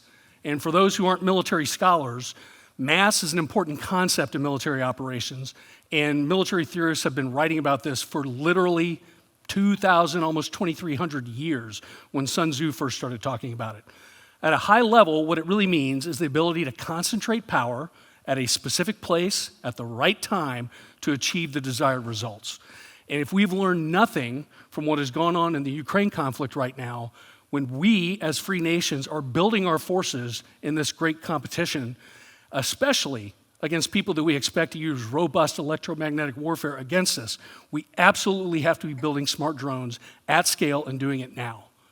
At Skydio, we believe that AI is the antidote to that EW. It allows us to operate where others can't, and it allows us to not only create mass, or even affordable mass, but an effective affordable mass. So at Skydio, we are proud of what we've done with the X2. It's become a leading platform, and in many ways, the trusted platform of the US federal government and many allied nations, 12 so far. But we're even more excited to talk about and expand those capabilities and expand that trust that we've created with the X10D. So we've established through this discussion so far that warfighters need effective, affordable mass, and that means smart drones. The X10D is our answer. The X10D, the D being a defense variant of the X10, is designed with advanced sensors and advanced radios, and it literally makes this thing an ISR machine that is smart, small, and survivable. And you see here that it's gonna be NDAA compliant. We're also seeking Blue UAS. So as we walk through the X10D, you'll notice first that it is all gray, and that's to reduce visual signature. It's got the advanced sensors that you've already heard about that will allow our warfighters to go further, go faster, see further, and do more on the battlefield. It is ruggedized. You saw the IP rating. Also, it has the open modular architecture so that we can seamlessly integrate with existing battlefield awareness tools, communications protocols, controllers, RAS-A, ATAC, Tomahawk, etc. So we think that integration is extremely important. The attachment bays are there, so not only are warfighters prepared for today's fight, but also tomorrow's fight for sensors that we don't even know we need right now. Also, we have the multiband radio, which will allow us to deploy this drone in diverse wireless environments around the world, and also counter jamming. And this game-changing, world-leading autonomy engine that you heard Hike talk about allows our warfighters to operate seamlessly day and night and automate many of their flying tasks so they can concentrate on the fight and not the flight. We've also added a ton of more innovations to the system, and I'll quickly go through them. You already know that we have the world-leading FLIR Boson Plus camera on board for the thermal imaging. We've also added the ability to track subjects in IR. So any of you who have tried to follow a thing or a person with manual joysticks on a drone know how hard this is, and hopefully you understand how important it is. So with our autonomy engine, we can now identify a person or a vehicle and make sure that that stays centered in the frame as it moves. So with the X10D, you can now do this confidently day or night based on the thermals. We've also put very, very precise coordinate generation capability into the X10D, and with this feature, the drone can determine its location and based on visual cues, give very, very accurate coordinates to the center of the crosshair so that those coordinates can be communicated to other team members for recovery or action. And we fundamentally believe that these accurate coordinates will increase precision on the battlefield. And with increased precision, you've got better survivability and reducing the risk of unintended consequences. Much like the X2D, the defense variant of the X2, the defense variant of our X10 is also going to have the Skydio Scout capability, which automates convoy security. Literally, you take your drone, put it in the air, and drive off, and the X10D is going to tag along with you. This is not unlike having a long, extensible pole with a camera on top that you can lift up to just about any altitude and point in any direction so that you can see threats coming your way. Before I leave the stage, though, I do want to mention the thing that I am most excited about with my time here at Skydio is our vision for the future. And in that vision, we are fundamentally in a position to change the way human beings interact with robots. So you heard Hike talk about the flying supercomputer that is the X10. Well, all of that powerful compute unlocks amazing innovation potential that we already have dedicated engineering teams at Skydio looking to exploit in a multi-drone future. So if you think about drone ops today, most of you probably think about a single human taking out a controller and with their fingers communicating their intent to a single drone.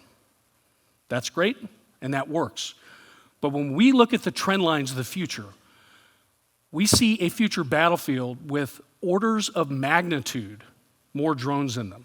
And in that world, that one-to-one interaction between human and machine will never scale.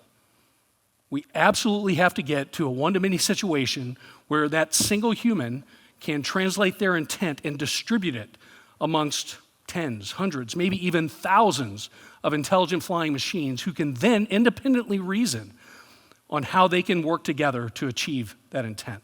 The applications for this in the defense space are off the charts, and they're off the charts in the enterprise space as well. And if you were to see any of our early testing, I'm telling you, it would be to get you extremely fired up for the possibilities, which are soon to be realities for our warfighters. As I close, I just want you all to know that we take our role here at Skydio very seriously as the free world's largest at-scale drone manufacturer. And we also see it as our mission to build this industrial-based capability so that we can continually to deliver these advancements to our warfighters in the future. So anyway, that's enough talk from me. I appreciate your time. It's time for me to get back to delivering game-changing drones to governments around the world. It's time for you all to get back to Ascend and to Adam. But I thank you for your time, and I look forward to seeing you this afternoon. Adam.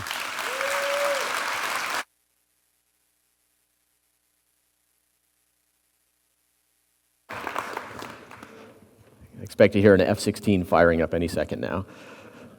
All right, so we've talked about X10, we've talked about all the incredible tech in here, we've shown you what it can do. We thought it'd be useful to just quickly hear from some folks, some customers that have actually gotten hands-on with this, gotten an early look. So here are their reactions. Yeah, I mean, you can almost read that name tag on that oil switch right there. That's great. Definitely significantly improved in how I could read the license plate on the other side of the parking lot over here. And it's still legible. The applications are endless for us. We're trying to integrate it into everything. We can do this quicker, more effectively, remotely. Big time game changer for us. Pretty much plug and play. The design I like, much simpler. It's just simple, fold, spring armed, leaps and bounds improvement. Yeah, the gimbal is slick, lighter, a lot lighter than it looks. I like this technology personally. The obstacle avoidance and the way that they don't want to run into anything makes a big difference. Our chief tried to crash, it didn't happen. The quality of the zoom and now that boost button, that's pretty cool. Showing real-time build out of a 3D model. The ability is priceless, really. That's really Cool. Yeah. We drive 8 hours to a project site, and if we don't collect everything, we're hosed. You can read the expiration on it. Yeah, that's pretty impressive. With that resolution, you can do it from a quarter mile away pretty easily. It's the easiest thing that we could have. It's priceless. Exactly what I've been asking for 2 years now. Very impressive.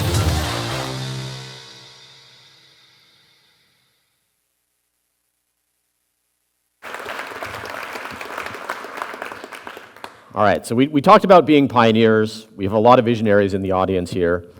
So imagine we're out there on the prairie. Now we've got some X10s, which is great. It's probably going to make hunting for food easier, keep us safer. But there's still other challenges out there. The drone by itself is not sufficient. And one of the things we're trying to organize ourselves to do at Skydio is work through all the different barriers and challenges that come up. So one of the first ones, we hear this all the time from our customers, especially those that are standing up new drone programs, is we don't have enough pilots. You know, there aren't too many people out there who are expert drone pilots. So this is the major motivation for Skydio Autonomy. The fundamental goal is to break through the barrier and put you in a position to give a drone to everybody in your organization who can benefit from one, not necessarily everybody who's a drone pilot. So the product is designed to be fundamentally easier to use, but we're also pairing that with training and services. So one of the things that we're announcing here today is a partnership with UAV Coach to offer Part 107 training. So you can buy it through us as part of buying our products, which lowers the barrier even more. So there's no reason, easy as pie, for anybody in the organization to get the training they need to fly one of these systems. So once you've got pilots, the next challenge is how do you scale beyond that? These images were all generated by AI, by the way. So we thought we'd live into it here. You can type in anything you want and get beautiful images of what the computer imagines out there on the frontier. So the next challenge is breaking through that one drone to one operator barrier. And this is the major motivation for DOC. So some of you have probably seen this. At the end of last year, we announced our DOC Early Access program. Since that time, we've delivered 350 DOCs. Our customers have flown 20,000 missions, and we've accumulated over 1,700 flight hours. Pretty incredible progress in a pretty short period of time. Now, we're not going to announce an X10 dock here today. We're definitely working on it. But the key thing I want everybody to understand is that X2 and Skydio 2 are still a great way to get started with dock operations. One of the things that we've seen is, this is really transformative, disruptive technology. It fundamentally changes operating paradigms, and there's a lot of things that go into adopting this and making it successful within an organization. We've been through a lot of this with our customers on X2 and Skydio 2, and we're setting ourselves up to help people down that journey. So we offer deployment services, we offer training for operations, so everybody knows how to use the thing. We help you navigate the regulatory environment, and we'll partner with you as closely as you want to help you realize the ultimate business value that you're going after, getting the data that matters, getting it into the systems that you care about. So we thought the best way to understand this would actually be to hear from one of our customers. We're incredibly excited to be partnered with PG&E, and here's their story using Skydio Docs. It's a little new beyond visual line of sight operations with the remote dock. You just have to get used to not being there. It's going to be a whole new ball game. Starting with our drone program back in 2019, employees take drones out to the field, they fly the assets, they capture the imagery. All right, taking off. Most hazardous part of their job is probably getting to the structure, right? So it's a lot of access issues. It can be, hey, we can't find this structure, or the road is out. With a Skydio dock, we can remotely deploy drones stationed at substations or other facilities for inspections, emergency response. You log in into Skydio Clouds, you connect to the vehicle online, and then you can put it in the air and capture data in a matter of minutes. All right, launching. From a centralized control room, the pilot has the ability to pick and choose where he wants to fly and which assets he needs to fly, without having to have that employee drive to that substation to fly that asset. Without a Bvlos waiver, you can't operate beyond visual line of sight, so you require a visual observer on site. Our recent authorization for the Skydio dock from the FAA allows for full remote operations. With the Skydio dock, a lot quicker response time. Say we do have a fault, we could send them out to look at that predetermined location and stream the video back to where a QEW lineman can look at that video and see it before they even have to leave their yard. Thanks to Skydio Autonomy, we can navigate and operate safely in very challenging environments because we don't rely on GPS or any other sensors. Unique artificial intelligence algorithms, 6 navigation cameras, and a supercomputer on board provides different capabilities for the drone to operate fully autonomously. I've seen it avoid stuff out in the field, seen it get into tight spaces. There's a lot of trust being built with Skydio. For me, it goes 7 years back when I first started. I've been hearing them talk about beyond visual line of sight just over and over and over again, but now it's finally here. And really, it's going to completely change how we utilize unmanned systems. It's been a great opportunity for Skydio to learn how DOC Solutions evolve those drone programs for an organization such as PG&E. I'm confident that we will have full remote operations in the future where drones will be living at a station, an alarm will trigger an event, and that drone would take off and get eyes on that risk immediately without any human intervention. The automation, it's going to be the future. How much it's going to open up the use case for drones, there's no ceiling.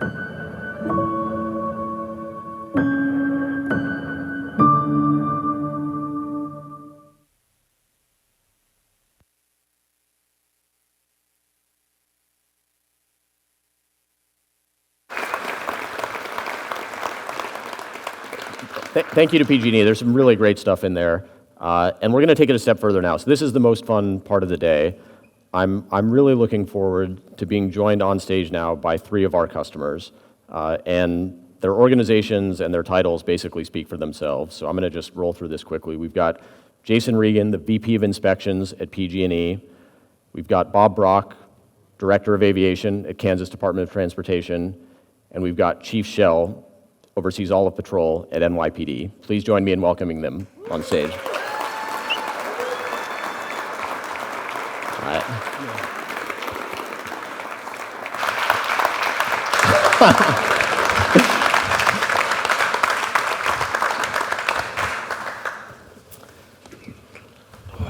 All right, so we probably have some decent ideas based on the organizations you guys are from, but I thought it'd be great to just start by hearing, outside of drones, like, what are you guys working on? What are the challenges you're working through? Tell us a little bit more just about what your organizations are up to. Maybe we can start with you, Chief Shell. All right. Good morning, everybody. Glad to be here. Thank you for the invite. I'm the Chief Patrol in NYPD. I supervise over 20,000 people that report directly to me. I'm basically responsible for the day-to-day out-hour operations of our city. And for our team, for me, it's all about public safety. So how do we improve our public safety? How do we get back to where we were pre-2020? How do we keep our community safe? And technology we use, but drones that we started using already have been a game changer for us. And any technology, this is about public safety, right? Without public safety, our city can't thrive. So public safety is key, technology is key. The X10, I saw some capabilities. I was sitting back there, wow, I could read a plate from how many feet, 350 feet? 800 feet. I thought 800 feet, right? Yeah. Thermal, you know what that's about? Halfway up the Empire State Building, maybe. That's right. Infrastructure, obviously New York City has a huge mass infrastructure. So all this together, technology, challenges, keep our city safe, and we're willing to take any technology from Skydio or anybody that will help us do that.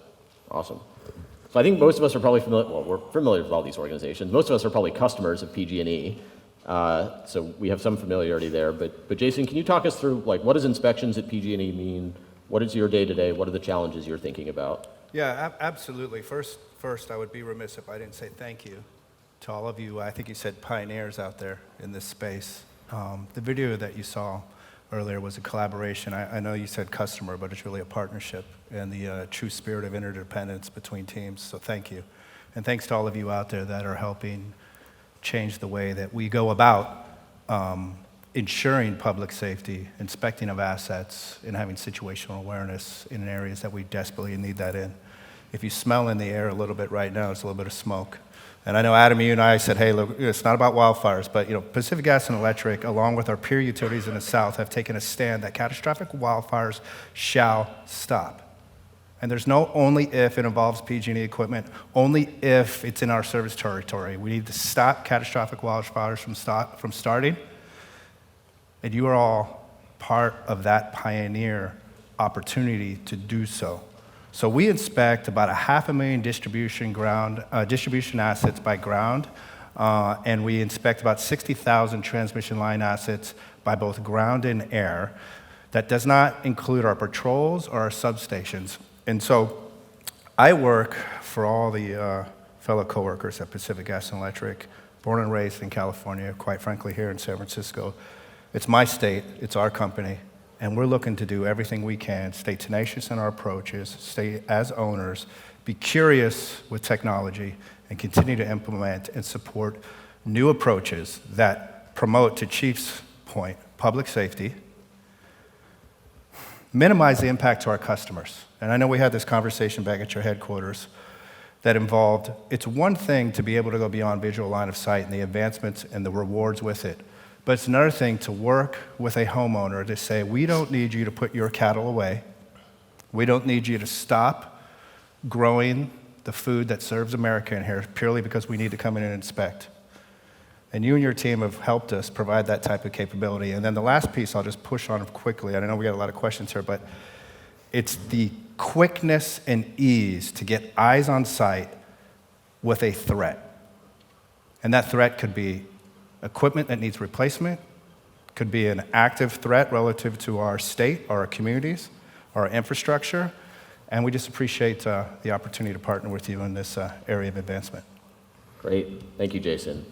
Bob, can you help us understand what's the purview of KDOT? What do you oversee? What do you care about? Absolutely. So the Department of Transportation in Kansas has about 10,000 lane miles of road to maintain each year. We maintain and work with 140 public use airports, but I was specifically hired and brought into this team from my background. Mark Valentine was an interesting segue. I too was in the military, working with drones and new technologies and things like that with the warfighters that you had on the screen. And one of the things that we find in Kansas, we have a unique infrastructure that's very cool. It is an aircraft manufacturing culture. So we call it the air capital of the world. Every state that has anything to do with anything that flew is the air something of the world. We build about 73% of the small airplanes in the world there. So 19,000 people every day are building airplanes. That's a lot of infrastructure to take innovation and scale it and build brand new things that are very useful. So there's a few things that we're working real hard towards, and as we work with other teams for departments of transportation, other companies, I know it may be surprising, but there is more than one company that builds drones that are nowhere near the culture and the attitude of working with our teams to say, help us build a capability. Whatever the device needs to be to deliver that capability, that's the kind of partnering we're looking for. So we're very grateful, and it's tremendously exciting. I'm with you. The teams that we've known about and heard their names for several years, it's exciting to see them in person and say, that's that person that does that automation, and that's awesome. So thank you. Thank you. So let's get into where we are now with drones, and maybe we can start with you, Chief Shell. It seems like New York City has leaned in a big way to this technology. I think we've got a picture of Mayor Adams holding one of our controllers. You got my boss here? I don't know if we got it live. Why now? Why now, and how are you thinking about drones? Where are you today? Look, public safety. I mean, it's the name of the game. We'll take anyone that has something to offer to keep our city safe. We're a city of 8.5 million people. To say the city doesn't sleep, I wish it would, because I can get some sleep. I think the amount of phone calls I got sitting in the back are amazing. But hours. So the drones now we started using, and they've been tremendous in so many areas for us. I just give you examples of how we use them now. So, and these are real life situations. Unfortunately, over the summer, we had a couple of kids, more than one, going to the East River, and we lost them. But the drone capability, we found them quicker to give closure to the family. I mean, that's just huge, right? We've used them in a lot of mitigation. So parks where we have violence, large groups of people, strategically put them up, use the audio, clear the park, mitigate any violence, keep our cops safe, keep the community safe, and we were successful. Just over 2 weeks ago, we have the Caribbean Day Parade in Brooklyn. It brings about 1.5 million people to the parade. Tends to have historic violence. And we had a bad situation where I was on the ground where we had a couple of people shot and stabbed, and after 30 years experience, I know when retaliation is coming right in front of me, and we were able to get the drone up right away. Situational awareness, like we were speaking about, what are we dealing with, how many thousand on that corner, what do I need on the field to mitigate that, get the proper resource in. We cleared the corner, no issues, no one got hurt, kept the community safe, we achieved our objective. So these are the things that the drones are going to be doing for us, and it's going to take us to the next level. And we have a mayor that supports crime fighting. He supports us, and he's number one into technology. If he hears something about technology, I'm on a plane within a week going somewhere. But he's a big supporter of public safety, and that's the key to success for New York City. Great. Bob, where are you guys today with drones? Well, we're having a tremendously fun time. I am thrilled to share the stage with the chief because we have 2.8 million people in the entire state of Kansas. So but you might be ahead of them in drone deployment. Well, per capita, I guarantee it. But at the end of the day, quite honestly, we are 90% of the cities in the state of Kansas are less than 4,000 people. 90%. That means there's a lot of ground to cover. We're blessed with natural disasters like tornado and flooding and windstorms and ice storms that are so remote. We just recently had a ranching family had an ice storm in the far western Kansas on the border of Colorado. Such a tremendous whiteout that there's no way to tell the status of their cattle herd. Big deal in that part of the country, and their lifeblood. When the weather cleared, every single one of those cattle had perished due to the ice. And there's no way to assess that and no way to find that out. We're using things and fielding new technologies for the purpose of saying, what does full motion video, EO, IR, all of that sensor capability deliver? And how do we do that in a way that is as fast and efficient and effective? A DOT is so much more about effectiveness. We have a tough time with a spectrum of, are we super effective, or are we using the taxpayer money to be innovative enough that we're not being inefficient? That is a critical, tough thing. I don't want a young 18-year-old with a 20-ton ice truck or rock salt truck experimenting with how he's going to be flipping that truck around in the middle of a highway on our 10,000 miles of... That's not the time. However, if I find out and Brendan or Jen or Adam comes and talks to me at a conference and says, why in the world don't you use this capacity? Because the thing you're using is so bulky and inefficient. It's awful. So we really fight that really hard. We're looking and trying to innovate on the innovative side of the spectrum because it's our responsibility as steward to truly say, how are you spending my money? Yeah. That's a big deal. Jason, so we have some insight from the video, but I'd love to hear, where are you guys today with drones? What are you doing with them?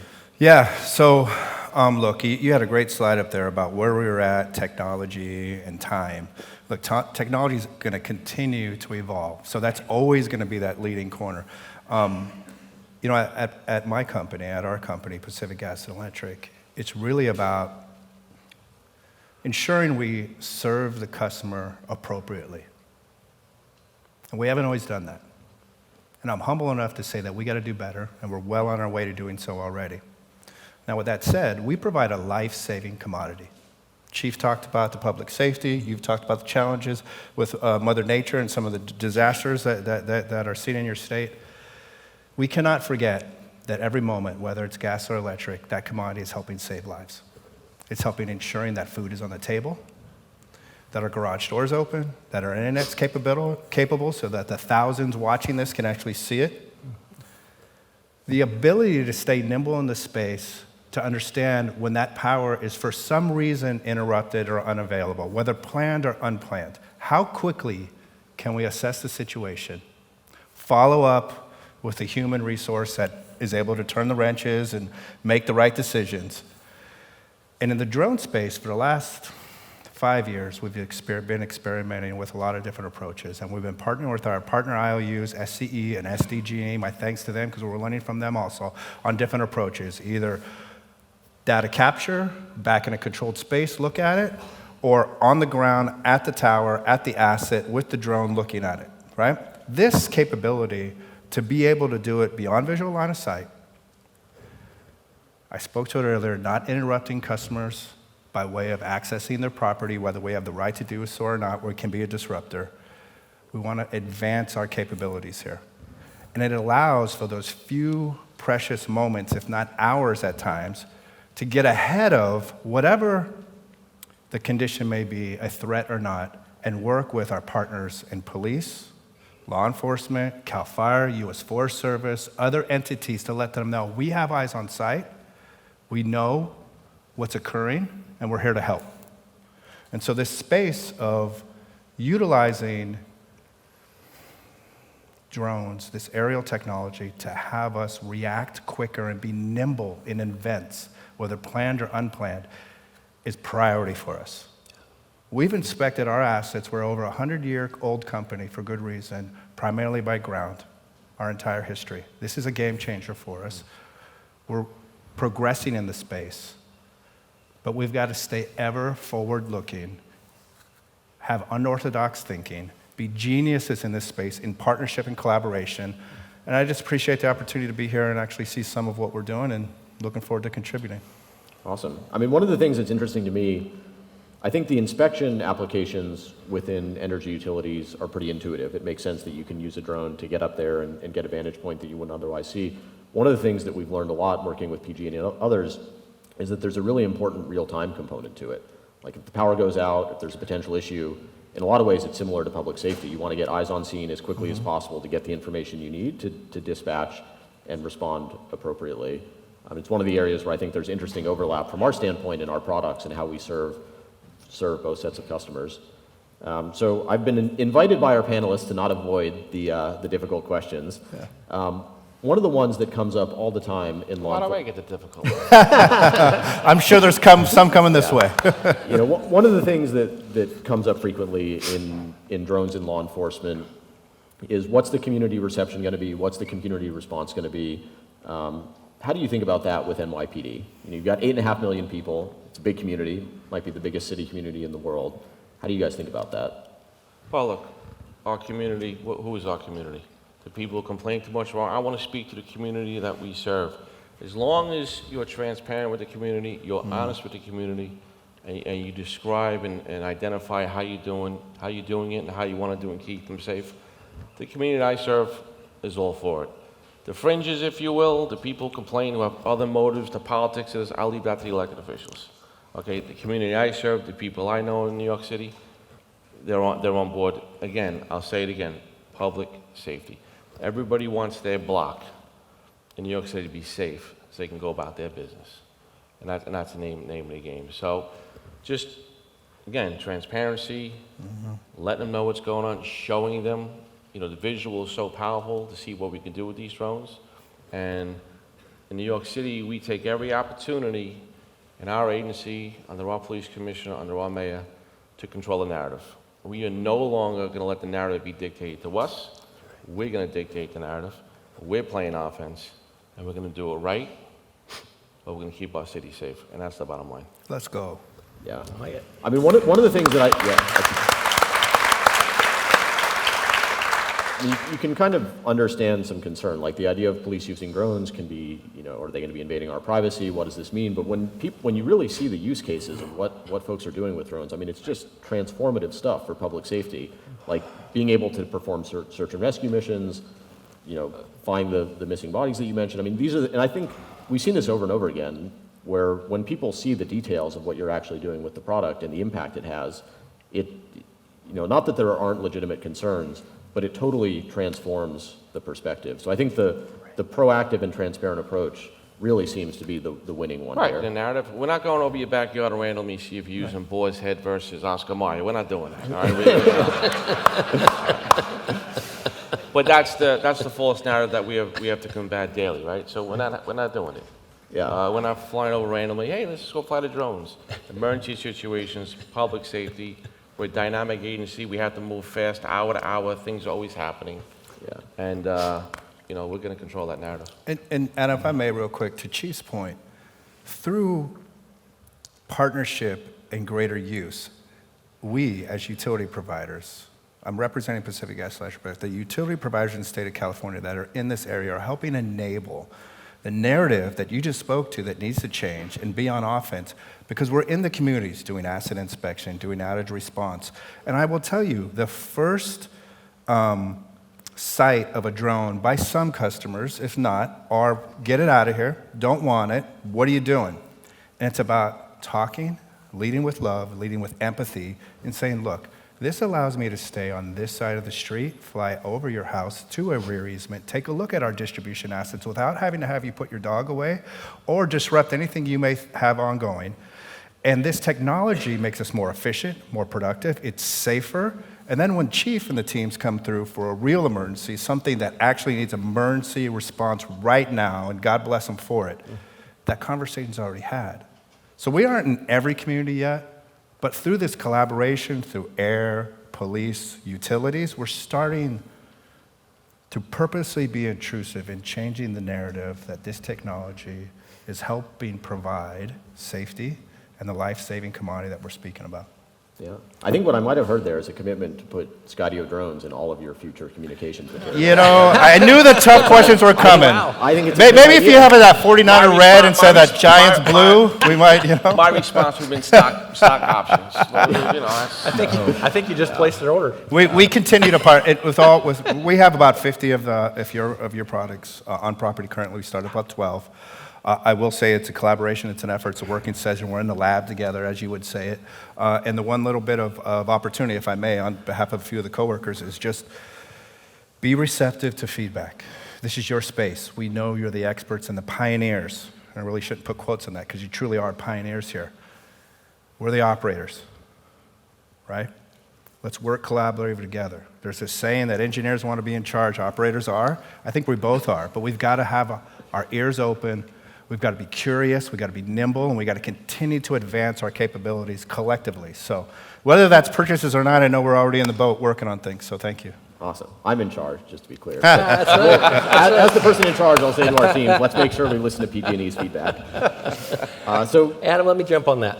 A couple of quick thoughts. I really love, first of all, 3 passionate guys that care about getting it done. Yes, sir. I mean, no joke, we care that this works. And the reason that it's easy to love this organization is because you do too. And that matters to us. So I wanted to share that one thought. The other thought is, when we go out and do public engagement, every time, and we do it because it's rural. When we go to a town, there is 150 people in the city hall, and that's the town. And they're concerned about privacy, property rights, all that business. What about drones, the whole deal? When my team and I go out there and sit down with them with the drone and we say, when you have a child lost in the state park, do you care how we find him? In no way do you care. You just want him found. If that drone gets the job done, fine and good. When I lived in New Mexico, I had my pickup truck stolen. I'm from Kansas. I don't talk cool like the chief. I don't work for a big company like Jason. I'm just a guy that likes privacy and big open spaces and shooting guns and all kinds of fun things. Don't we all? But what I don't, yes sir. If there's an empty segment after this, that's where we're probably going to be. But I'll tell you, every single time that somebody comes and talks to me about privacy, I say, I don't want any part of somebody monitoring my property until 1 second after I walked out into my sidewalk and said, my truck's been stolen. And now I want satellites retasked and special forces coming in with their blacked out helicopters to get my pickup back. So what's the no joke deal? What's the value that a drone delivers? It's about the value. And nobody cares about that drone being in their backyard when it's there to save a kid, something like that, that's super important to them. So we're grateful for the opportunity. Want to hear us saying in New York City? I do. I don't know if I do. GSD. You know GSD? We love GSD. Adam's afraid. Ground sample distance? Not a ground. Listen, I told Adam yesterday I got an 850 from SATs. I don't know what the hell that means. Did you see the sensor section? Yeah. I know what GSD. In this room, it's get stuff done. At the bar, you can replace the S with something else. But at the bottom, like, get it done. Yeah. All right. Let's wind down here. Maybe just a couple words on the future. What are you excited about? Where do you see this going the next 5 or 10 years? You can go last. I put you on the spot. I can go last? Yeah. I'll Let's go start first. with you, Bob. Sure. So, a dear friend years ago in Dallas, Texas, was named Zig Ziglar. He's a public speaker, exceptional motivational guy. He talks about training fleas. Has anybody heard this story about training fleas? If you take fleas and put them in a jar and put a lid on them, they will jump to they jump about 8 inches. Fun fact, I just learned up, had to know the number. I like that. They bang to the top of the lid. Hit the lid, hit the lid, hit the lid, hit the lid. Finally, they take off the lid and set it back out there. With hundreds of fleas inside that jar, not a single one of them will jump out because they've learned what it takes to bang into that ceiling and say, there's no getting out. And so with the lid open, every single one of them will die in place. That's a picture of large organizations. That's a picture of government. That's a picture of we know what we knew. So what do we know next? My hope is we can poke holes in those lids and introduce and have the partnerships with innovative companies that will actually reach out and convince us that it's safer to spend that government tax dollar on the new thing than it was the old thing that was dumber, slower, and less effective. So that's my hope. That's our message that we want to get out there. And surrounded by passionate cats like this, I think we can get it done. I'm going to go buy some fleas later. So the opposite of that, we want smarter, more effective, and faster. Yes, sir. That sounds like a great tagline for the product. I think it's good. I think I heard that before, yeah. Chief Shell, what do you see in the future with drones? All right, so I'm just looking at the presentation before from the back. We'll talk X10, what I'm envisioning in my head. Just the speed to get up, the duration to be up, the distance it can go, the thermal, and the license. This is all crime fighting tools. I foresee in the very near future, what's long-term, what's short-term. We're probably going to train our recruits in the police academy to use how to use handheld drones. I think in the near future we'll have them. I have 77 police precincts. I envision our precincts having at least 1+. And for the law enforcement in the room, the classic scenario would be you chase someone, they go into a backyard, you got to keep yourself safe. You surround the yard, if you really surround a block.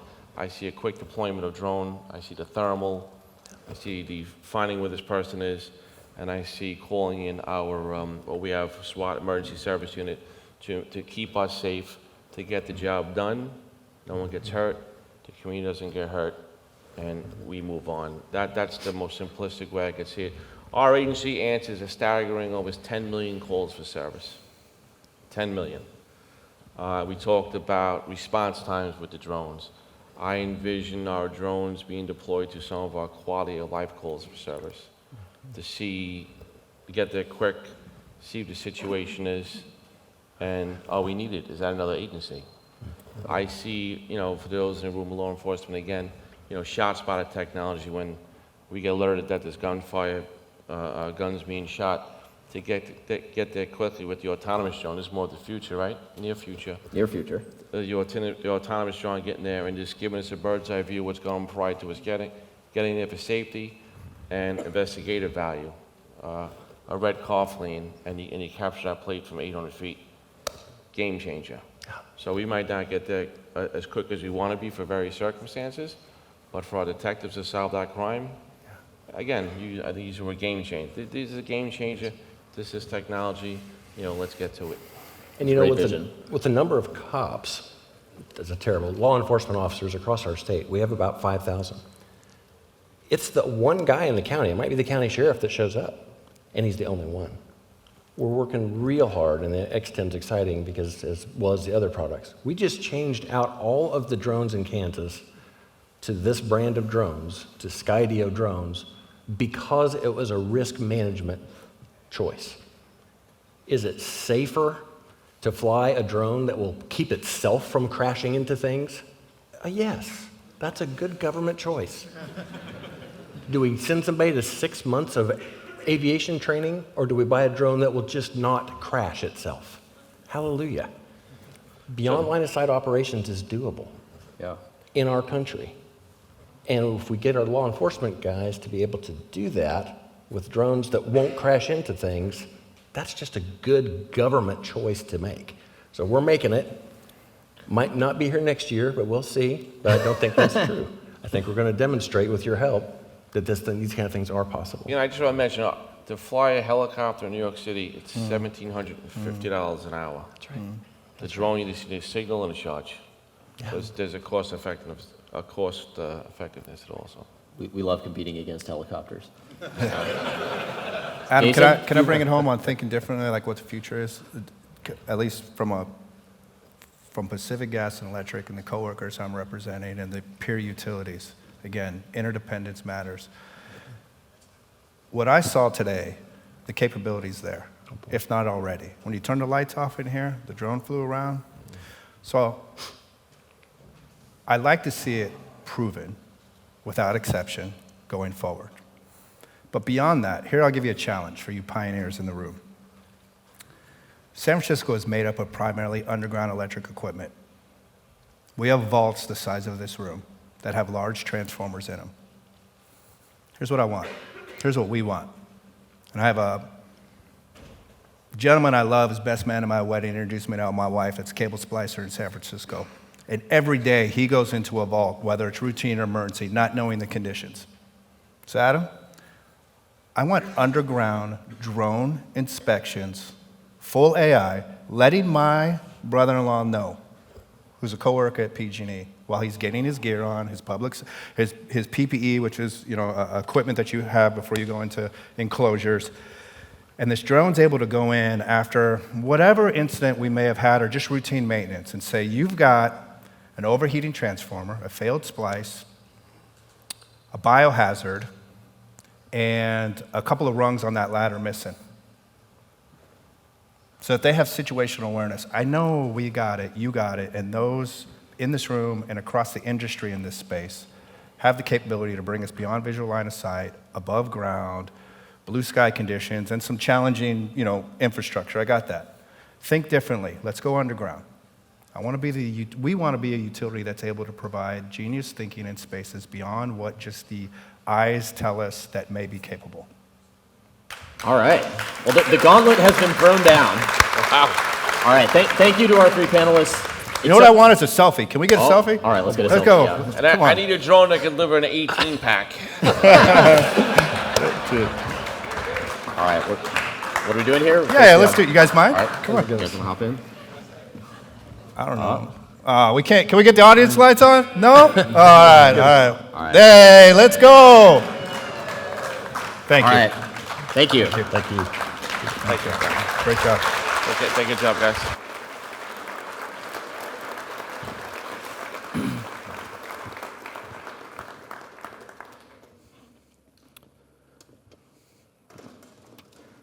All right. We've covered a lot of ground. Kind of curious where we are in the slide deck.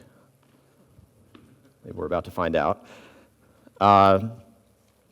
So we've talked about a lot of different barriers that come up, and you've heard us allude to this a couple of different times. One of the ones that can be the most scary, especially to folks who aren't familiar with drones, is the regulatory landscape. And I think that a lot of drone companies have kind of used regulation as a punching bag. Like, it's very easy to say, like, oh, we'd be doing XYZ thing if only the regulator would let us.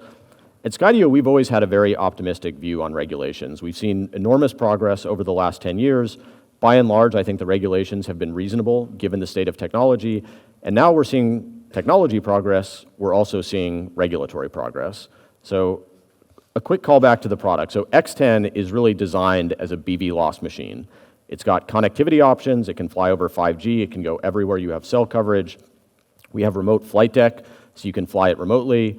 We've got the autonomy to fly it remotely in a trustworthy way, as you saw with the live DFR demo.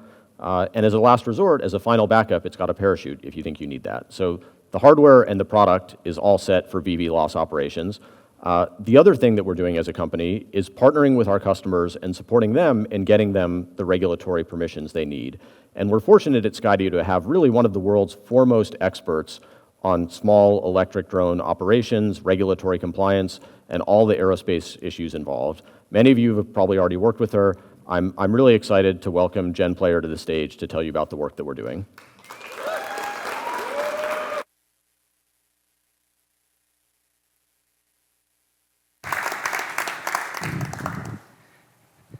Thanks, Adam, and thanks to all of you for being here today. Lots of talk about Bvlos.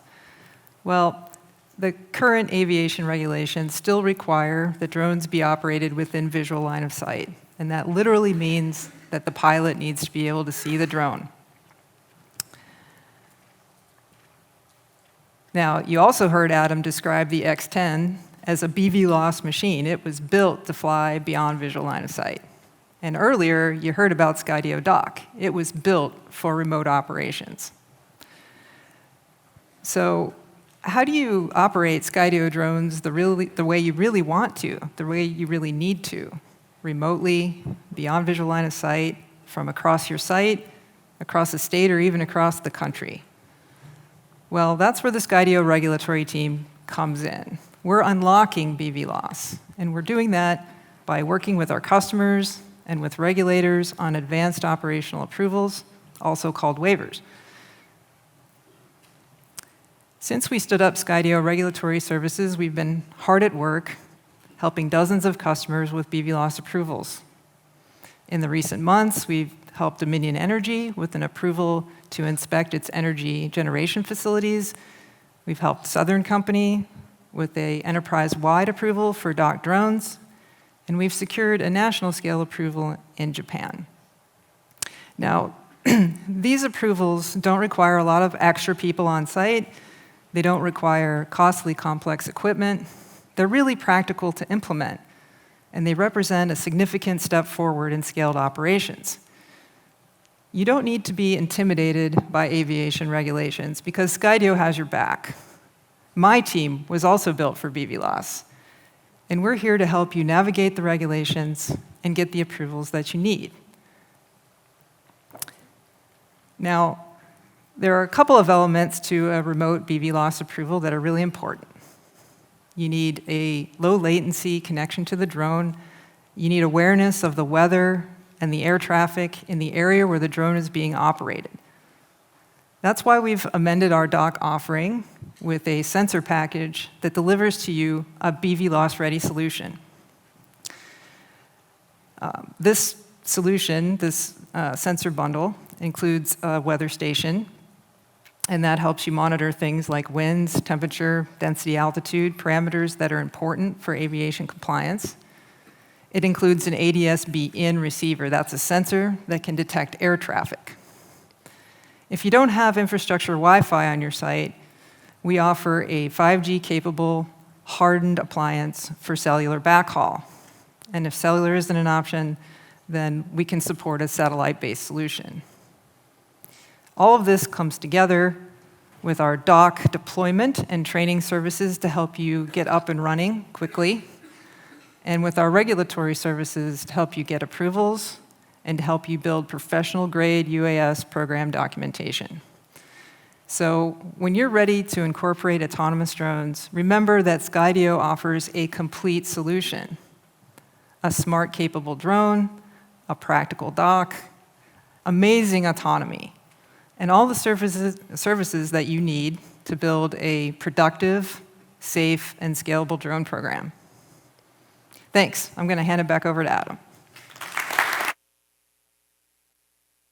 All right. Thank you, Jen. All right. We're out there on the prairie. We're making great progress. We might be to Oregon. Maybe we're headed to California. So we've got a great drone. It's got great sensors. It captures great data. We've got regulatory permission to fly wherever we need it. At Skydio, our goal is to build the world's best data capture platform. and then work with industry leaders to bring together the end-to-end solutions. And another area where we've made huge investments is on the integration side of things. So getting the data that our drone capture into the systems that matter for you guys. To tell you more about that, we've got our head of technical partnerships, Gagan Kanwar.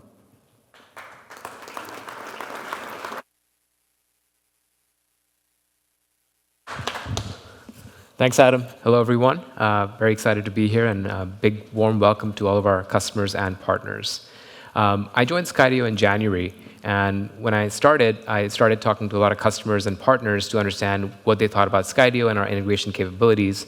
And the feedback I got consistently was, we love Skydio, we think it's a great drone, we like the autonomy, but we wish you were a more open platform. And so we spent the last 3 or 4 months kind of working on that, digging into that. And as I talked to more customers, the feedback that I got, again, in terms of what customers really cared about in this area, was that they wanted, one, to be able to integrate to a lot of different kinds of systems, because depending on the industry, whether it's law enforcement or utility or what have you, they'll have different endpoints that they care about. Second, they wanted the ability to have a lot of flexibility in terms of how those integrations actually worked. So the use cases you have for, again, law enforcement might be very different from what you have for utility versus a Department of Transportation. And so we needed to think about how do we build in flexibility beyond just the ability to integrate with a particular endpoint. And then lastly, some customers said, we have really complex scenarios. We don't really think you guys can do that for us. We just need access to APIs, and we want to build it ourselves.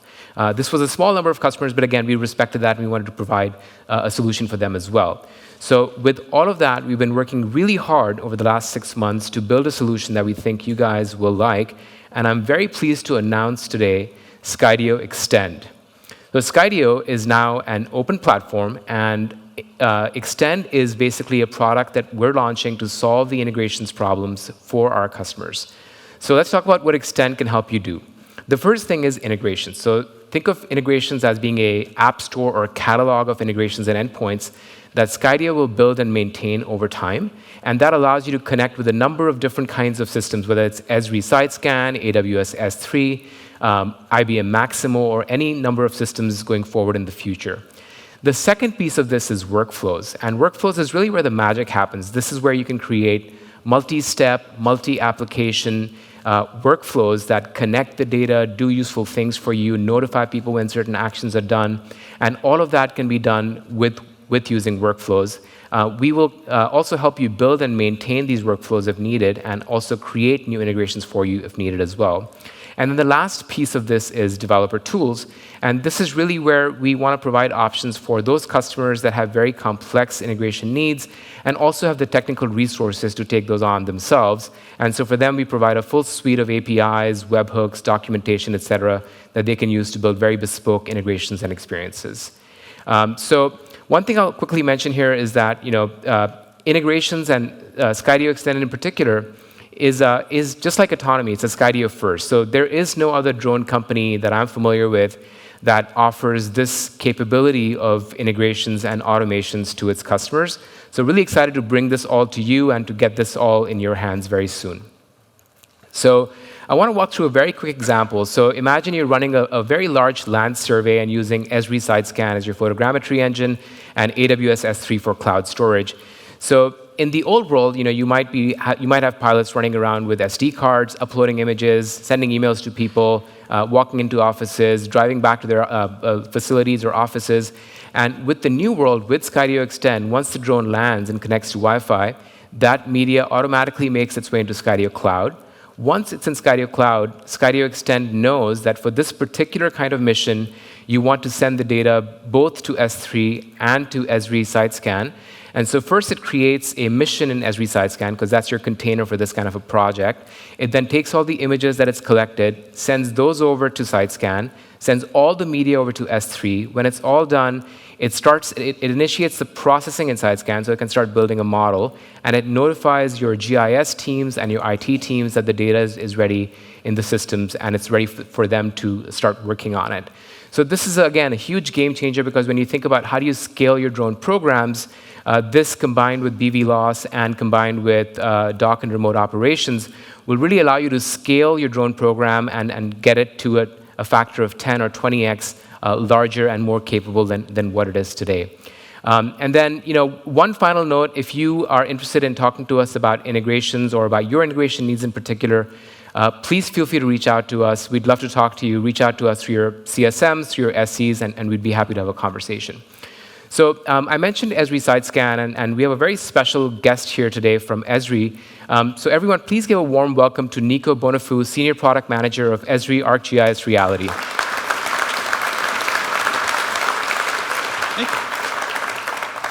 Nico, thank you for joining us here at Ascend. Maybe you could start by just telling us a little bit about Esri and ArcGIS Reality as well. Yeah, thanks for having me. I'm really excited about this new partnership between Esri and Skydio.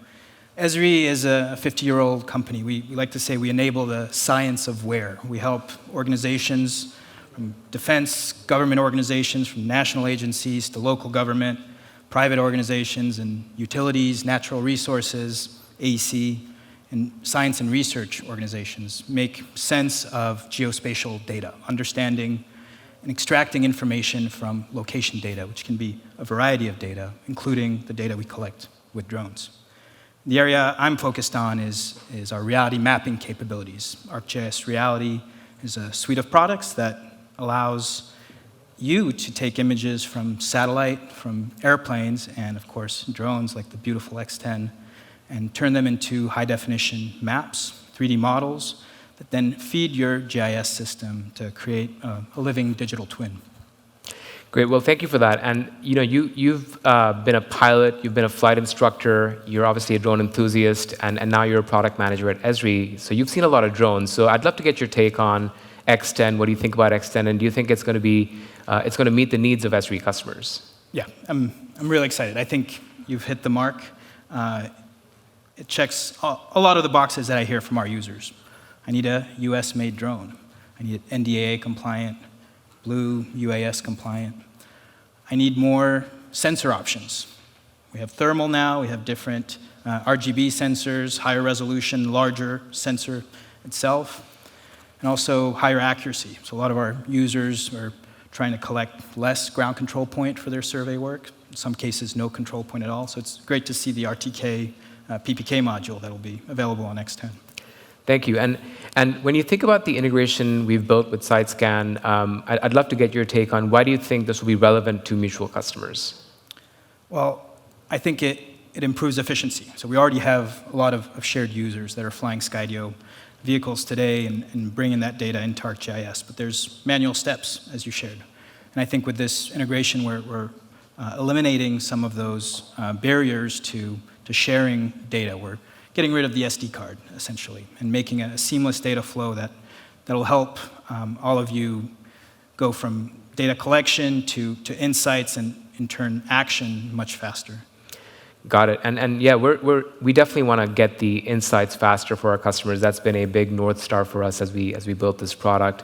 One final question. We're starting the partnership with Esri by building an integration to SiteScan. Would love to get your thoughts on, what are the broader opportunities here for a partnership between Skydio and Esri? Yeah, I think this integration is just the start. We can definitely deepen the integrations with the broader ArcGIS system. One area that excites me is, from what the team showed today with the onboard intelligence on X10 and the AI capabilities to detect those defects. How do we take it an extra step and know precisely where that defect is in 3D space? Through geospatial video, we'll be able to identify precise locations and share this across an organization to take rapid action. Great. Well, thank you so much for that, Nico. I really appreciate you coming up from San Diego. And for the audience, if you're going to be here tomorrow, we're having a deep dive session over lunch on Skydio X10 and also on the integration with SiteScan. If you're here tomorrow, please join us over lunch. We'd love to tell you more and take your questions if you have any. And again, thank you once again to our partners for attending. It's really great to have you here, and I look forward to meeting you. Thanks. Thank you.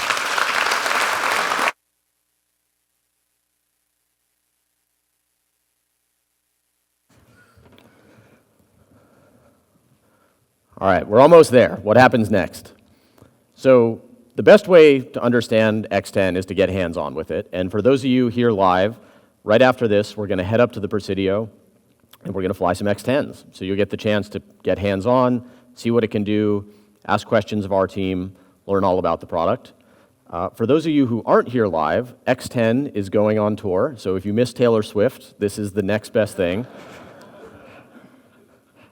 So we've got a list of cities and dates up here. If you go to skydio.com/tour, you can check it out, you can register. We'd love to hear from you, and we really encourage everybody to take advantage of it. It's a great way to get to know the product better, and also to get to know Skydio better and see if this is a company you want to work with.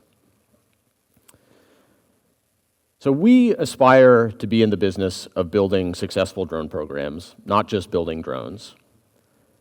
And as a company, we know we're not perfect. Sometimes we make mistakes.